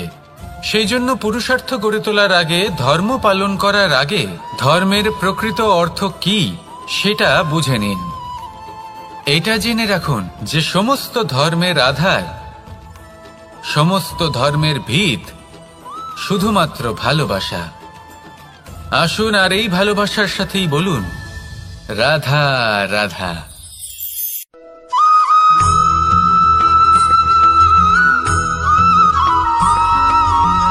এই সংসারে সবথেকে বেশি কোমল বস্তু হলো রেশম। এই রেশম এতটাই কোমল হয় যে এর পুরো একটা থান শুধুমাত্র একটা হাতে ধরা সম্ভব। কখনো ভেবে দেখেছেন এই রেশম কিভাবে হয়? একটি কীট তার লালার দ্বারা উৎপন্ন হয়। এই কীট সেই রেশমকে পাক দিতে থাকে, পাক দিতেই থাকে, আর আস্তে আস্তে তার মধ্যেই জড়িয়ে পড়ে। শেষে ওর এই সুন্দর অমূল্য সৃষ্টি রেশমের এই সুতো তার নির্মাণ কার্য পূর্ণ হয়, কিন্তু তাতেই ও নিজে বন্দী হয়ে যায়। নিজেরই মায়াজালের এই বন্দী গৃহে নিজেই ফেঁসে যায়। এবার এই সুতোকে ব্যবহারযোগ্য করে তোলার জন্য এই কীটগুলিকে এই কবচের সাথেই ফুটন্ত জলে ফেলে দেওয়া হয়। এই সংসারে যদি আমাদের স্বপ্ন এই সংসারের দুঃখ হরণ করার জন্য এই সংসারে সুখ বিতরণ করার জন্য হয়, তবেই আমাদের প্রগতি সম্ভব। যদি আমাদের এই স্বপ্ন শুধুই আমাদের এবং আমাদের স্বার্থ সিদ্ধির জন্য হয়, তাহলে এই স্বপ্ন আমাদের অন্ধ করে দেবে, আমাদের অন্ধকারের পথে নিয়ে যাবে, আর আমরাও সেই কীটের মতো হয়ে যাব। নিজেদেরই মায়াজালে আমরা নিজেই ফেঁসে যাব, আর শেষে আমরা যদি কিছু লাভ করি তা হবে একাকিত্ব, অন্ধকারময় মৃত্যু। তাই স্বপ্ন অবশ্যই দেখুন, কিন্তু এমনভাবে স্বপ্ন দেখবেন না যে তার এই বন্দিগৃহে আপনি নিজেই ফেঁসে গেলেন। স্বপ্ন দেখুন পরোপকারে।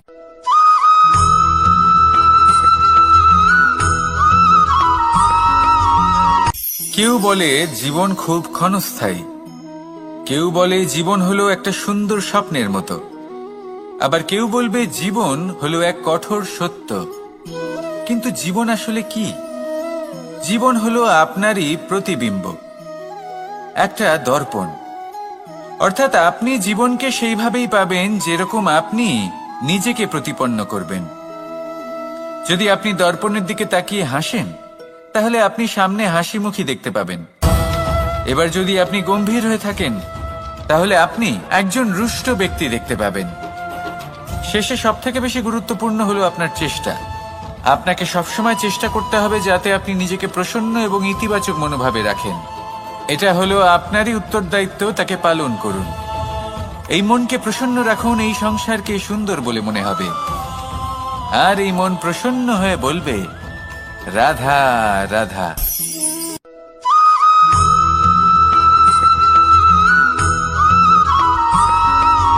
জীবনে যখন কোনো ব্যক্তি নিজের লক্ষ্য প্রাপ্তির জন্য নিরন্তর পরিশ্রম করতে থাকেন, চেষ্টা করতে থাকেন, তখন তিনি কষ্ট অনুভব করেন, কখনো শারীরিক কষ্ট, কখনো মানসিক কষ্ট।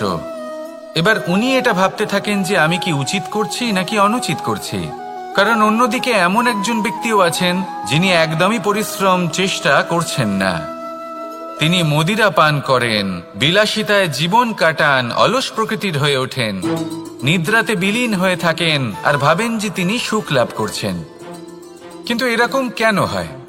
কারণ যখন আমরা সৎ পথে থাকি, উচিত পথে চলি, লক্ষ্য প্রাপ্ত করার জন্য চেষ্টা করতে থাকি, তখন আমাদের ভেতরে থাকা নেতিবাচক শক্তি এবং পাপ এই দেহকে ত্যাগ করে দেয়।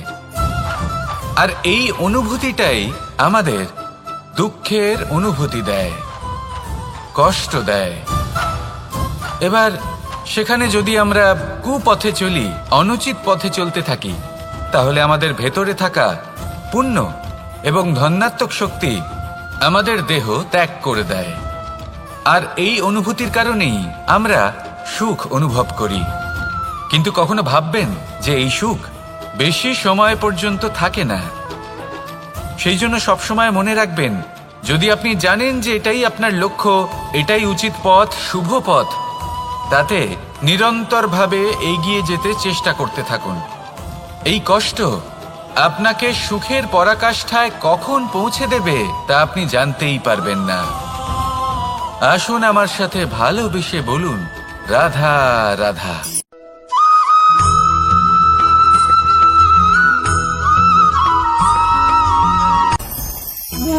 ভোজন। এবার ভোজন সংগ্রহ করার জন্য মানুষ কি না করেন, সবসময় চেষ্টা করতে থাকেন। ফসল উৎপাদনের জন্য অনেক পরিশ্রম করতে থাকেন, কিন্তু অনেক সময় অনেক পরিশ্রম করার পরেও ফসল ভালো উৎপাদন হয় না। এর কারণ কি? কারণ হলো এটাই যে আপনি পরিশ্রম হয়তো অনেক করেছেন, কিন্তু আপনার নজর তো সেই বীজের দিকে ছিলই না যা আপনি রোপণ করেছেন। সেই জন্য সব সময় কোনো বীজ রোপণ করার আগে তাকে পরখ করে দেখুন, তা অত্যন্ত আবশ্যক। আর সেইভাবেই যখনই কোনো কর্মের প্রশ্ন আসে, তাহলে সেখানে শুধুমাত্র পরিশ্রম যথেষ্ট নয়। সেই কাজের প্রতি আপনার কর্তব্য কি, আপনার উদ্দেশ্য কি, সেটা জানা হলো অত্যন্ত গুরুত্বপূর্ণ। তাই কর্ম করুন, কিন্তু সেই কর্মের প্রতি আপনার যা উদ্দেশ্য তার মাহাত্ম্য বুঝতে চেষ্টা করুন। তাহলে আসুন আমার সাথে ভালোবেসে বলুন, রাধা রাধা।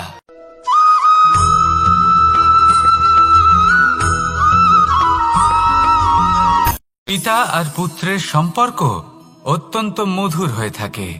পিতা স্বপ্ন দেখেন, তাকে পূর্ণ করার সকল সম্ভাব্য চেষ্টা করেন, কিন্তু তাও অনেক সময় ওনার স্বপ্ন অপূর্ণ থেকে যায়।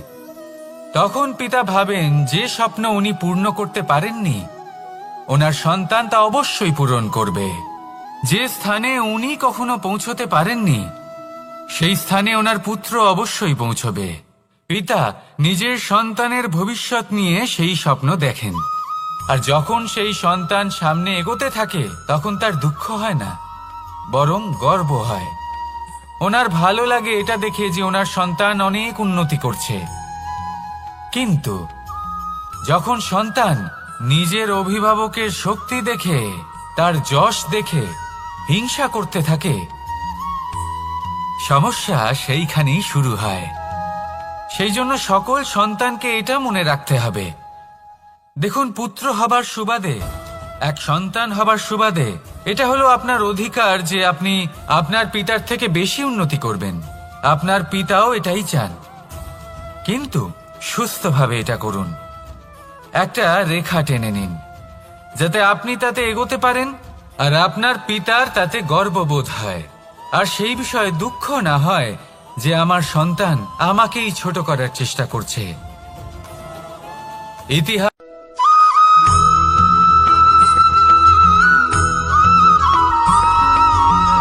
যখন আমরা কোনো বনে প্রবেশ করি, তখন এই সবুজ ঘাস দেখে, এই কোমল ঘাস দেখে আমাদের মন প্রফুল্ল হয়ে ওঠে। ভিন্ন ভিন্ন প্রজাতির ফুল, ভিন্ন ভিন্ন রঙের ফুল দেখে এই মন আনন্দে ভরে ওঠে। এখানে শিশুরা আনন্দ লাভ করে, বড়রা ভোজন গ্রহণ করেন, কথাবার্তা বলেন, হাঁটাহাঁটি করে বেড়ান। এবার ভেবে দেখুন, যখন এই উপবনের নির্মাণ হয়েছিল সেই সময় যদি এই মাটিকে সঠিকভাবে খনন না করা হতো, যদি তাতে সঠিকভাবে বীজ রোপণ না করা হতো, যদি কোনো সংঘর্ষ না হতো, পরিশ্রম না করা হতো, যদি চলতে চলতে পায়ে কাঁটা না বিঁধে যেত, তাহলে এই সুন্দর বন দেখে আমরা কি এই আনন্দ লাভ করতে পারতাম? কখনোই নয়। ধরুন কোনো নদীর তটে সুন্দর একটি বন আছে, সেই বনের আনন্দ লাভ করতে গেলে আপনাকে সেই নদী পার করতেই হবে। যদি সুখের নদীর কাছে পৌঁছতে চান, তাহলে তটে যে কাঁটা রয়েছে সেগুলোর সাথে সংঘর্ষ করতেই হবে। এই সংসারে যদি আপনি সুখ লাভ করতে চান, তাহলে সুখ লাভের এই যাত্রা শুরু করতে হবে সংঘর্ষ দ্বারা। তাহলে সংঘর্ষকে স্বাগত জানান, এর পেছনেই সুখ রয়েছে যা আপনার জন্য অপেক্ষা করছে। এবার হাসুন আর আমার সাথে ভালোবেসে বলুন, রাধা।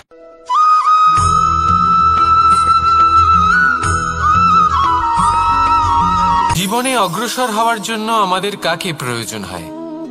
মাতা পিতা, বন্ধু, প্রেম, সাহায্য, অর্থ, পরিশ্রম, আশা। ভিন্ন ভিন্ন মানুষ ভিন্ন ভিন্ন বিকল্প চয়ন করে। যদি আমি আপনাকে বলি, তাহলে জয় আর পরাজয়ের মন্ত্র দুটো শব্দের উপর নির্ভর করে, মেনে নেওয়া আর দৃঢ় হওয়া। যদি মেনে নেন তাহলে হেরে যাবেন, যদি দৃঢ় হন তাহলে নিশ্চিত রূপে জয়ী হবেন। যদি কখনো আপনি ক্লান্ত হয়ে ওঠেন, আপনি দুঃখী হন, পুরোপুরি ভেঙে পড়েছেন, তখন মেনে নেবেন না যে আপনি ভেঙে পড়েছেন, নয়তো হেরে যাবেন। তখন উল্টে স্থির করবেন যে যাই হয়ে যাক না কেন, আমি জয়ী হবই। আর আপনি দেখবেন যে জয় নিশ্চিত রূপে আপনার কাছেই আসবে। তাহলে এই কথা মনে রাখবেন আর আমার সাথে ভালোবেসে বলবেন, রাধা রাধা।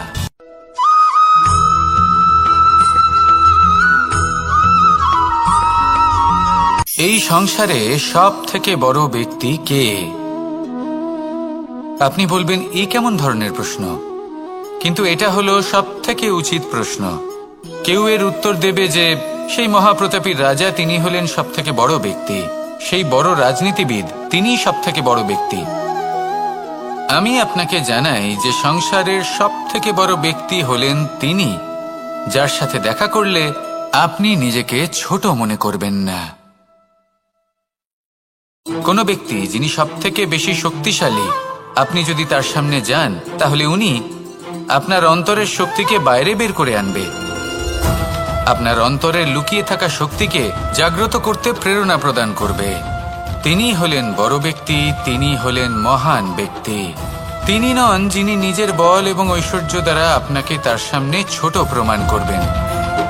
এবং সেই জন্য মহাদেব আমার আরাধ্য হলেন আমার খুব প্রিয়। কারণ রাজা হোক বা ফকির, কেউ যদি ওনার সামনে যান তাহলে সে নিজেকে ছোট মনে করেন না। আপনিও যদি জীবনে অনেক বড় হতে চান তাহলে কাউকে কখনো নিজেকে ছোট মনে করতে দেবেন না। তার অন্তরে বড় হয়ে ওঠার প্রেরণা প্রদান করুন। আসুন আমার সাথে ভালোবেসে বলুন, রাধা রাধা।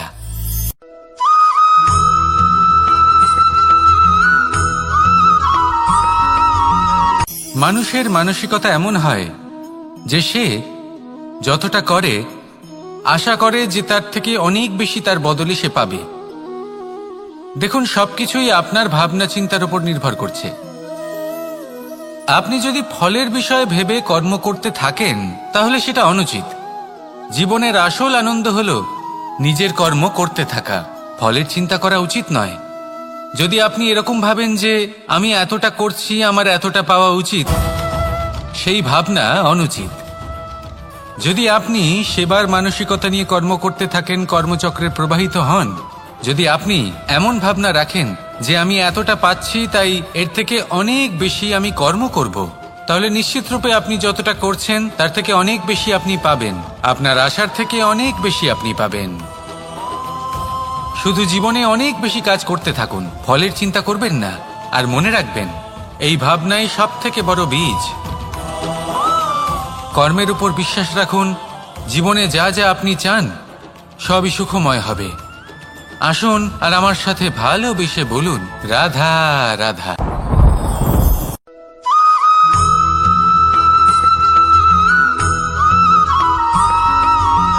এই দড়িটা দেখুন, ছোট ছোট রেশম দ্বারা তৈরি। এটা সরু সুতো দ্বারা তৈরি হয়েছে এটা, আর এ অত্যন্ত কোমলও বটে। আর আপনি চাইলে এটা সোজাও করে দিতে পারেন, আর চাইলে এটা বেঁকিয়েও দিতে পারেন। আর যদি চান তাহলে এটা গোল গোল করে বেঁধে কোথাও রেখেও দিতে পারেন। এবার এই কোমল দড়ি যদি কোনো নিষ্ঠুর কঠিন পাথরে বারংবার জড়িয়ে দেওয়া হয় তাহলেও তাকেও কাটতে পারে, নিজের ছাপ ছেড়ে যেতে পারে, সেটার আকারও বদলে ফেলতে পারে। এবার এর কারণ কি? এর কারণ হলো অভ্যাস আর নিরন্তর প্রচেষ্টা।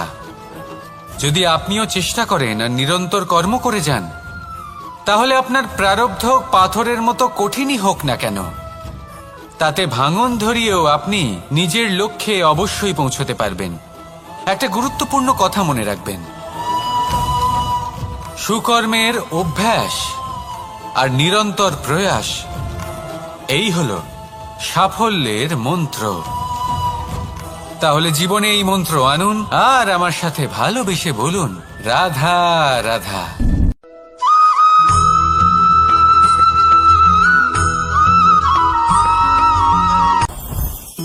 জীবনে কিছু শেখা অত্যন্ত গুরুত্বপূর্ণ। এবার কি কি শিখতে হবে সেই সব শেখানোর জন্য অনেক শিক্ষক রয়েছেন, কিন্তু কি শিখবেন না আর কি করবেন না এটা আমাদের নিজের অভিজ্ঞতা দিয়ে শিখতে হয়। কিন্তু তার মানে এটা নয় যে যদি আপনাকে শিখতে হয় যে আগুনের তাপ কতটা, আপনাকে আগুনের মধ্যে হাত দিতে হবে। না, অন্য কারোর অভিজ্ঞতা দ্বারাও শিখতে পারেন। প্রশ্ন শুধুমাত্র একটাই যে আপনি কি শিখতে চান নাকি চান না। যদি আপনি এটাই ভাবেন যে আমি শুধুই নিজের অভিজ্ঞতা দ্বারাই শিখতে চাই, তাহলে জীবনকাল ছোট মনে হবে, অনেক কিছুই শিখতে পারবেন না। তাই নিজের সাথে সাথে বড়দের অভিজ্ঞতা দ্বারাও শেখা শুরু করে দিন। এই সংসারের অভিজ্ঞতা দ্বারা শিখতে শুরু করে দিন। আর এটা নিশ্চিত রূপে শেখা আবশ্যক যে কখন কি করবেন না, কোথায় থামতে হবে আর কোথায় থামবেন না। তাহলে আসুন আর আমার সাথে ভালোবেসে বলুন, রাধা রাধা।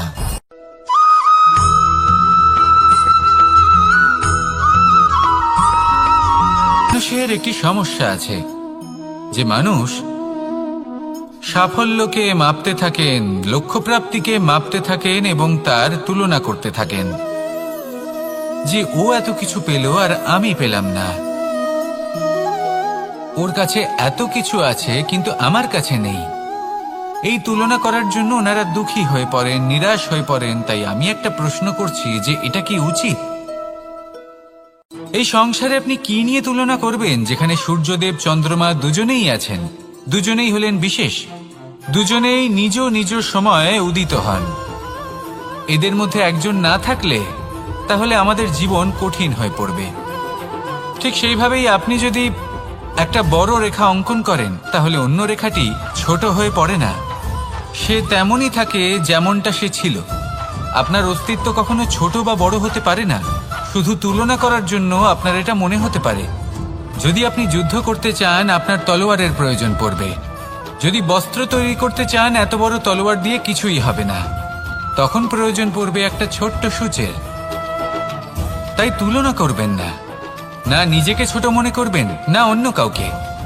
সবার সাথে সহযোগিতা করুন, আর যদি তুলনা করতেই হয় নিজের সাথে করুন যে কাল আমি কেমন ব্যক্তি ছিলাম, আজ কি তার থেকে শ্রেষ্ঠ হয়ে উঠতে পেরেছি। ভেবে দেখুন ভবিষ্যতে গিয়ে আপনি কতটা শ্রেষ্ঠ ব্যক্তি হতে পারেন। আসুন আমার সাথে ভালোবেসে বলুন রাধা রাধা।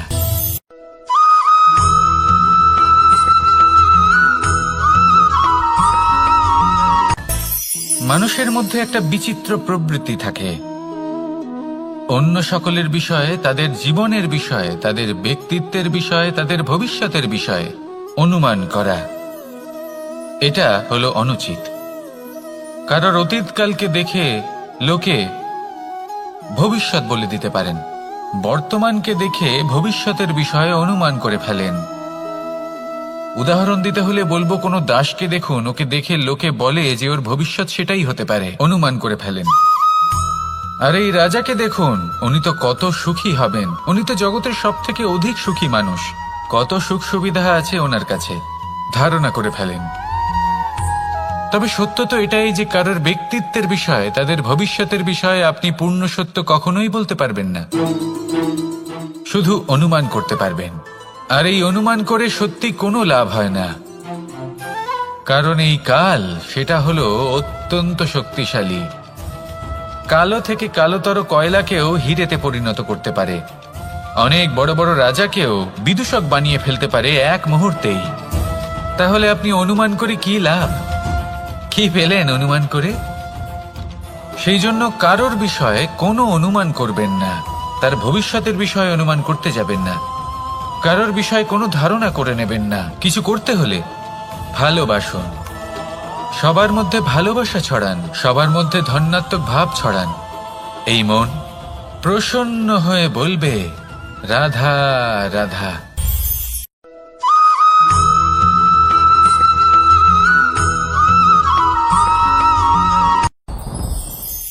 সাথী, সাথী এই শব্দটির ব্যাখ্যা কে কিভাবে করে?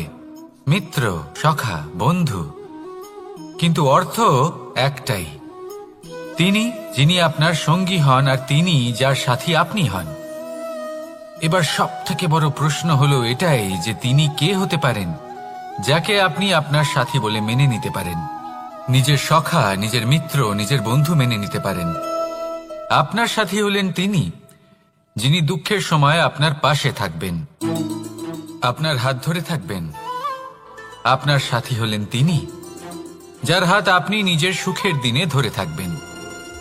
সেই সাথীরই হাত ধরুন যিনি দুঃখে সবসময় আপনাকে সাহায্য করার জন্য তৎপর হয়ে থাকেন, আপনার পাশে থাকেন, আর যাকে সুখের দিনে আপনি আপনার সাথে রাখতে পারেন।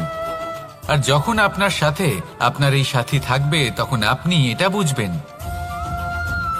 যে যখন জীবনে দুঃখ আসে তখন এই দুঃখ কমে যায়, সবার মধ্যে ভাগ হয়ে যায়। আর যদি তখন সুখ আসে তাহলে সেটা সবার উপস্থিতিতে আরো বেড়ে যায়। এটাই হলো প্রেম, এটাই হলো ভালোবাসা, এটাই হলো সঙ্গ, যেমন সম্পর্ক আমার আর রাধার মাঝে। তাহলে আসুন আর আমার সাথে ভালোবেসে বলুন রাধা রাধা।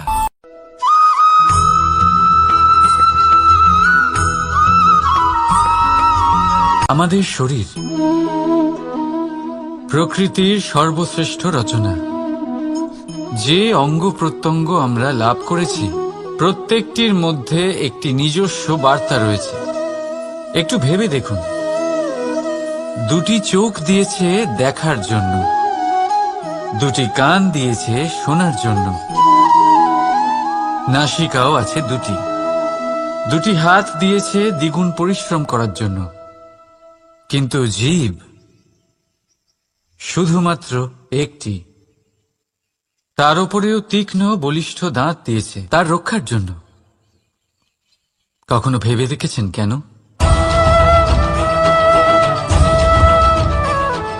কারণ শব্দ আর শব্দের প্রয়োগ মানুষের সবচেয়ে বড় অস্ত্র, যার প্রয়োগ যত ভেবে চিন্তে করা যায় মানুষ তার জীবনে ততটাই উপরে উঠতে পারে। তাহলে মনে রাখুন, দেখুন, শুনুন আর বুঝুন বেশি, বলুন কম। রাধা রাধা।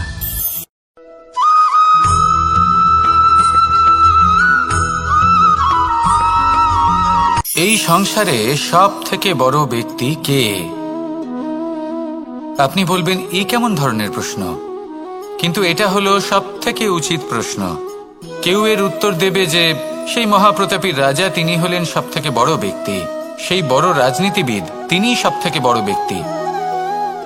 আমি আপনাকে জানাই যে সংসারের সব থেকে বড় ব্যক্তি হলেন তিনি, যার সাথে দেখা করলে আপনি নিজেকে ছোট মনে করবেন না। কোনো ব্যক্তি যিনি সব থেকে বেশি শক্তিশালী, আপনি যদি তার সামনে যান তাহলে উনি আপনার অন্তরের শক্তিকে বাইরে বের করে আনবে, আপনার অন্তরে লুকিয়ে থাকা শক্তিকে জাগ্রত করতে প্রেরণা প্রদান করবে। তিনি হলেন বড় ব্যক্তি, তিনি হলেন মহান ব্যক্তি।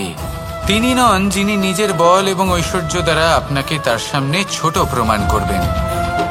এবং সেই জন্য মহাদেব আমার আরাধ্য হলেন আমার খুব প্রিয়। কারণ রাজা হোক বা ফকির, কেউ যদি ওনার সামনে যান তাহলে সে নিজেকে ছোট মনে করেন না। আপনিও যদি জীবনে অনেক বড় হতে চান তাহলে কাউকে কখনো নিজেকে ছোট মনে করতে দেবেন না। তার অন্তরে বড় হয়ে ওঠার প্রেরণা প্রদান করুন। আসুন আমার সাথে ভালোবেসে বলুন, রাধা রাধা।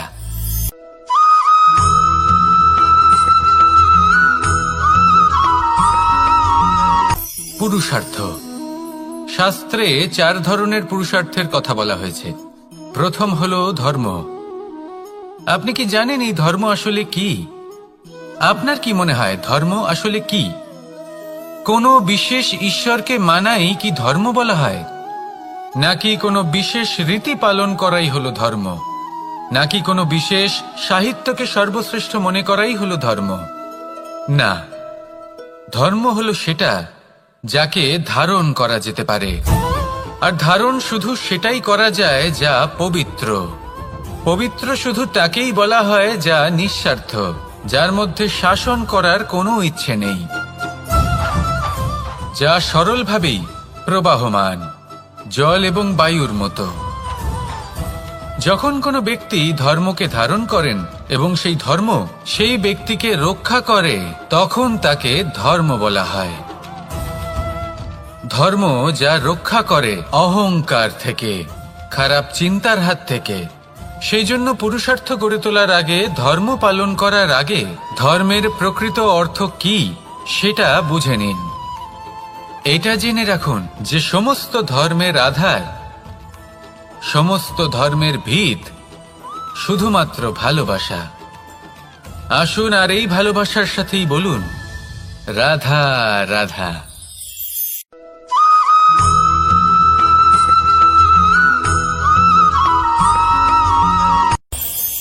এই সংসারে আমরা প্রকাশ কোথা থেকে পাই? এর উত্তর বড়ই সরল। ভোরে যখন সূর্যোদয় হয় তখন প্রকাশের কিরণ আমাদের ঘরে এসে পৌঁছয়। এইভাবেই আমরা প্রকাশ লাভ করি। এবার এই প্রকাশের আলোতেই আমরা সারাদিনের কাজ সম্পন্ন করি। সন্ধে হয়ে যায়, সূর্যাস্তও হয়ে যায়, আর আমাদের ঘর যাতে অন্ধকার না হয় তার জন্য আমরা একটা প্রদীপ প্রজ্বলিত করি। এটাই ঘটে আমাদের জীবনেও। এবার প্রবাহমান আয়ুর সাথে আমরা আমাদের অন্তরে যদি একটা প্রদীপ প্রজ্বলিত করে নিই, তাহলে বিষয়টাই অন্যরকম হবে। এবার আপনি বলবেন কোন প্রকাশের কথা বলছি যা আমাদের অন্তরে জাগ্রত করা সম্ভব?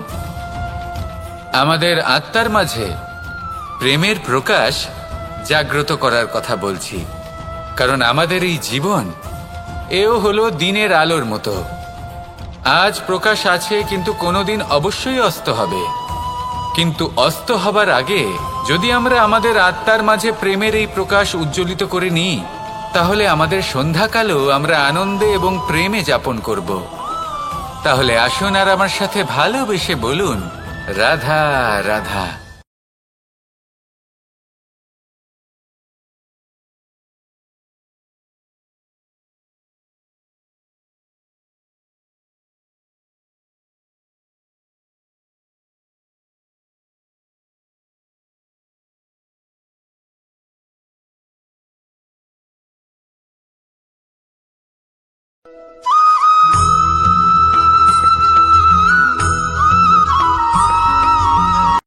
সংসারে আমাদের জীবনে যখন কোনো সুখ বা দুঃখ আসে, তার জন্য আমরা কাউকে না কাউকে অবশ্যই দায়ী করে থাকি, তাই না? এই ব্যক্তি আমাদের সাথে এরকম কাজ করেছেন, তাই আমার সাথে এমন হলো। ওই ব্যক্তি যদি এমনটা না করতেন, তাহলে আজ আমি ওই স্থানে পৌঁছতে পারতাম। সবই আপনার দৃষ্টিভঙ্গির ওপর নির্ভরশীল। আর যদি আপনার দৃষ্টিভঙ্গি এমন হয়, তাহলে তা অনুচিত। সত্যি কথা বলতে এই সংসারে ভিন্ন ভিন্ন ধরনের মানুষ আছে। এটা আপনার উপর নির্ভর করছে কিভাবে তাদের স্বাগত জানাবেন। একবার ভাবুন, আমি আমার দুটো হাত সামনে নিয়ে এলাম, দুটো মুঠো খুলে দিলাম। দুই প্রকারের মানুষ আসবেন, কিছু না কিছু দিয়ে যাবেন। এই মুঠো যদি আমি বন্ধ করে দিই, তাহলে না কেউ আমাকে কিছু দিতে পারবে, না আমার কিছু যাবে আসবে। নিশ্চয়ই বুঝতে পারছেন এই দুই ধরনের ব্যক্তি কারা এবং তারা কি দিয়ে যান। আমি যদি নিজের মুঠো খুলে দিই, তাহলে কিছু ভালো মানুষ আসবেন, আমাকে আনন্দ, সন্তুষ্টি, জ্ঞান প্রদান করে যাবেন, ভালো অভিজ্ঞতা দিয়ে যাবেন। কোনো খারাপ ব্যক্তি যদি আসেন, তাহলে তিনিও খারাপ অভিজ্ঞতা দেবেন, যার থেকে আমি শিক্ষা লাভ করব। এই সব কিছু আমি লাভ করতে পারি। মুঠো যদি বন্ধ করে রাখি, তাহলে আমি কিছুই পাবো না। দেখুন, এই সংসারে প্রত্যেকের জীবনে এইরকম। প্রত্যেকের জীবনে সবকিছুই আছে, ভালো খারাপ দুই মানুষই আছে। ভালো অভিজ্ঞতা আছে, খারাপ অভিজ্ঞতা আছে। নির্ভর করছে আপনার উপর যে আপনি কি করবেন, এনাদের স্বাগত কিভাবে জানাবেন, কার থেকে কি বুঝবেন, কি শিখতে পারবেন, আর কোন দৃষ্টিভঙ্গি নিয়ে অগ্রসর হবেন। এটাই নির্ধারণ করবে যে আপনার জীবন কেমন হবে। আসুন আমার সাথে ভালোবেসে বলুন, রাধা রাধা।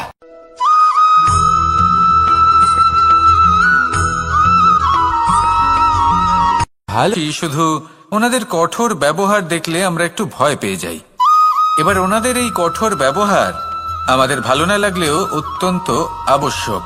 কারণ মাতার থেকে আমরা যে শক্তি লাভ করি তা যেন নিয়ন্ত্রণ হারিয়ে বিধ্বংসী না হয়ে ওঠে।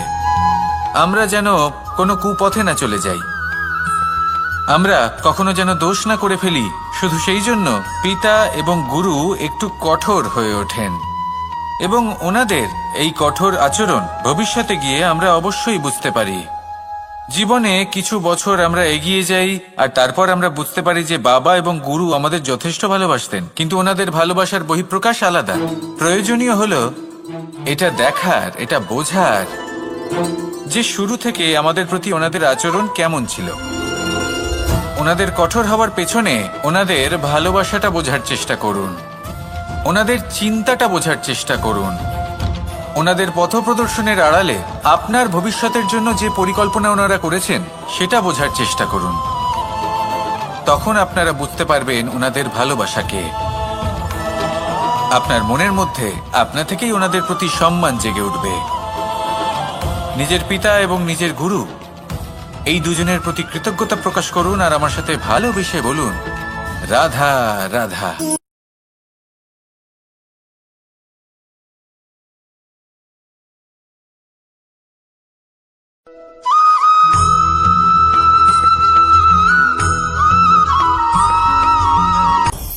আপনি কখনো পর্বতের শিখরে উঠেছেন? আপনি দেখতে পাবেন পর্বতের পদতলে প্রচুর সুন্দর ফুল রয়েছে, সবুজ বনানী রয়েছে। যত আপনি ওপরে উঠতে থাকবেন তত ফুল কমতে থাকবে, সবুজ বনানী কমতে থাকবে।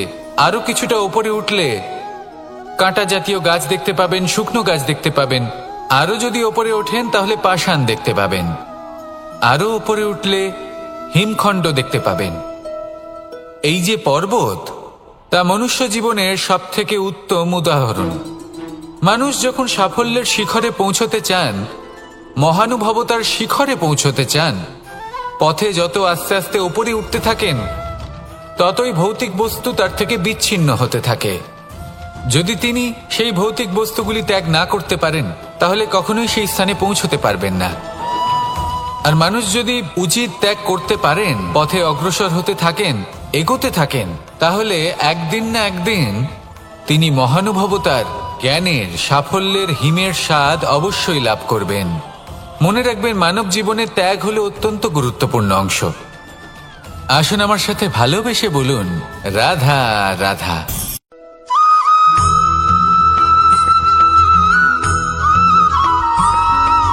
মানুষের একটি সমস্যা আছে যে মানুষ সাফল্যকে মাপতে থাকেন, লক্ষ্যপ্রাপ্তিকে মাপতে থাকেন এবং তার তুলনা করতে থাকেন যে ও এত কিছু পেল আর আমি পেলাম না, ওর কাছে এত কিছু আছে কিন্তু আমার কাছে নেই। এই তুলনা করার জন্য ওনারা দুঃখী হয়ে পড়েন, নিরাশ হয়ে পড়েন। তাই আমি একটা প্রশ্ন করছি যে এটা কি উচিত? এই সংসারে আপনি কি নিয়ে তুলনা করবেন, যেখানে সূর্যদেব, চন্দ্রমা দুজনেই আছেন, দুজনেই হলেন বিশেষ, দুজনেই নিজ নিজ সময়ে উদিত হন। এদের মধ্যে একজন না থাকলে তাহলে আমাদের জীবন কঠিন হয়ে পড়বে। ঠিক সেইভাবেই আপনি যদি একটা বড় রেখা অঙ্কন করেন তাহলে অন্য রেখাটি ছোট হয়ে পড়ে না, সে তেমনই থাকে যেমনটা সে ছিল। আপনার অস্তিত্ব কখনো ছোট বা বড় হতে পারে না। শুধু তুলনা করার জন্য আপনার এটা মনে হতে পারে। যদি আপনি যুদ্ধ করতে চান, আপনার তলোয়ারের প্রয়োজন পড়বে। যদি বস্ত্র তৈরি করতে চান, এত বড় তলোয়ার দিয়ে কিছুই হবে না, তখন প্রয়োজন পড়বে একটা ছোট্ট সূচের। তাই তুলনা করবেন না, না নিজেকে ছোট মনে করবেন, না অন্য কাউকে। সবার সাথে সহযোগিতা করুন, আর যদি তুলনা করতেই হয় নিজের সাথে করুন, যে কাল আমি কেমন ব্যক্তি ছিলাম, আজ কি তার থেকে শ্রেষ্ঠ হয়ে উঠতে পেরেছি। ভেবে দেখুন ভবিষ্যতে গিয়ে আপনি কতটা শ্রেষ্ঠ ব্যক্তি হতে পারেন। আসুন আমার সাথে ভালোবেসে বলুন, রাধা রাধা।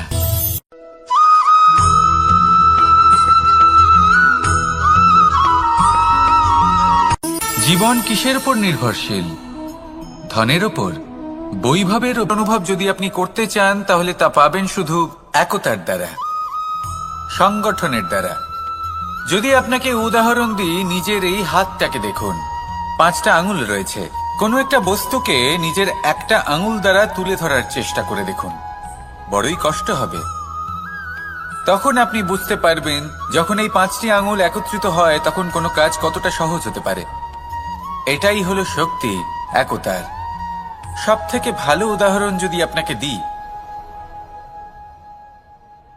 তাহলে বাঁশি।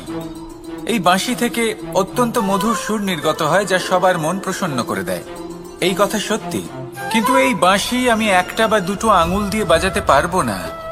আমাকে প্রত্যেকটা আঙুল ব্যবহার করতেই হবে, তবেই এর থেকে মধুর সুর নির্গত হবে যা সকলকে প্রসন্ন করবে, ঠিক কিনা?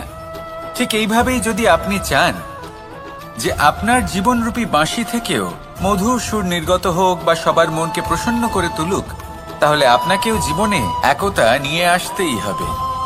আপনি একাও কর্ম করতে পারেন, পথ চলতেও পারেন, সামনেও এগোতে পারেন, সাফল্যও লাভ করতে পারেন।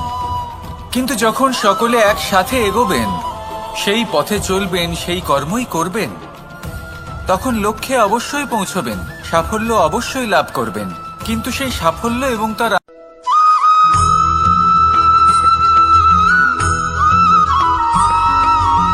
কখনো কখনো আমরা ভাবি যে কোনো ব্যক্তি যিনি ধর্মের পথে চলেছেন, যদি তার দ্বারা কোনো ভুল হয়ে থাকে তাহলে নিয়তি তাকে সেই মুহূর্তেই কঠোর শাস্তি দেন। কিন্তু সেই সব মানুষ যারা সংসারের সবথেকে বড় অধর্মী, বহু নিকৃষ্ট মানের কাজ করেন, তাদের নিয়তি অনেক সুযোগ দেন। তাদের নিয়তি এরকম কঠোর প্রহার করেন না। এই ভাবনা কখনো না কখনো মনে আসেই। ভেবে দেখুন কেন? আসলে জীবনকে বেশিরভাগ মানুষ একভাবেই দেখে থাকেন, বিভিন্ন স্তরে একে দেখা উচিত। এবার আপনি বলুন, এই সংসারে কোনো অধর্মী কখনো প্রেরণার উৎস হতে পারেন? কখনোই নয়। যে মানুষ নিজের আত্মাকে মলিন করে ফেলেছেন, তিনি এই সংসারকে কিভাবে প্রেরণা যোগাবেন? উনি নিজেই বুঝতে পারেন না কোনটা করা উচিত, ধর্ম কোনটা। তাই নিয়তি তাকে একটা সুযোগ দেন, এটা বোঝার সুযোগ দেন যে কোনটা উচিত, কোনটা ধর্ম। সুযোগ দেন নিজের বিবেক জাগিয়ে তোলার, তাকে সুযোগ দেন নিজের অন্তরাত্মার ডাক শোনার। যখন তাতেও কাজ হয় না, তখন নিয়তির কাছে একটাই পথ বাকি থাকে, আর তা হল মহাবিনাশ। মহাবিনাশ হয়তো দেরিতেই আসতে পারে, কিন্তু তা অবশ্যই আসবে। আর যখন মহাবিনাশ আসে, তখন মহাবিনাশের যন্ত্রণা সমগ্র মানব জীবনের যন্ত্রণার থেকে অনেক বেশি হয়। এই কথাটা সবসময় মনে রাখবেন। আর অন্যদিকে যে মানুষ ধর্মের পথে চলছেন, তার দ্বারা যদি কোনো ভুল হয়ে থাকে, তখন নিয়তি তার পরীক্ষা নেন। কিছুক্ষণের জন্য মানুষের মনে হতে পারে নিয়তি তাকে কঠোর শাস্তি দিয়েছেন।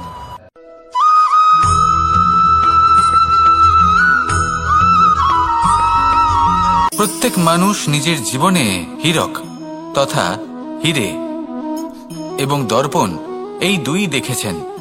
এই দুই হলো সাদা এবং এরা দুজনেই আলোর প্রতিফলন ঘটায় এবং এরা দুজনেই উজ্জ্বল হয়ে ওঠে। আপনি হয়তো মনে মনে ভাবছেন যে এটা কি ধরনের তুলনা করছি।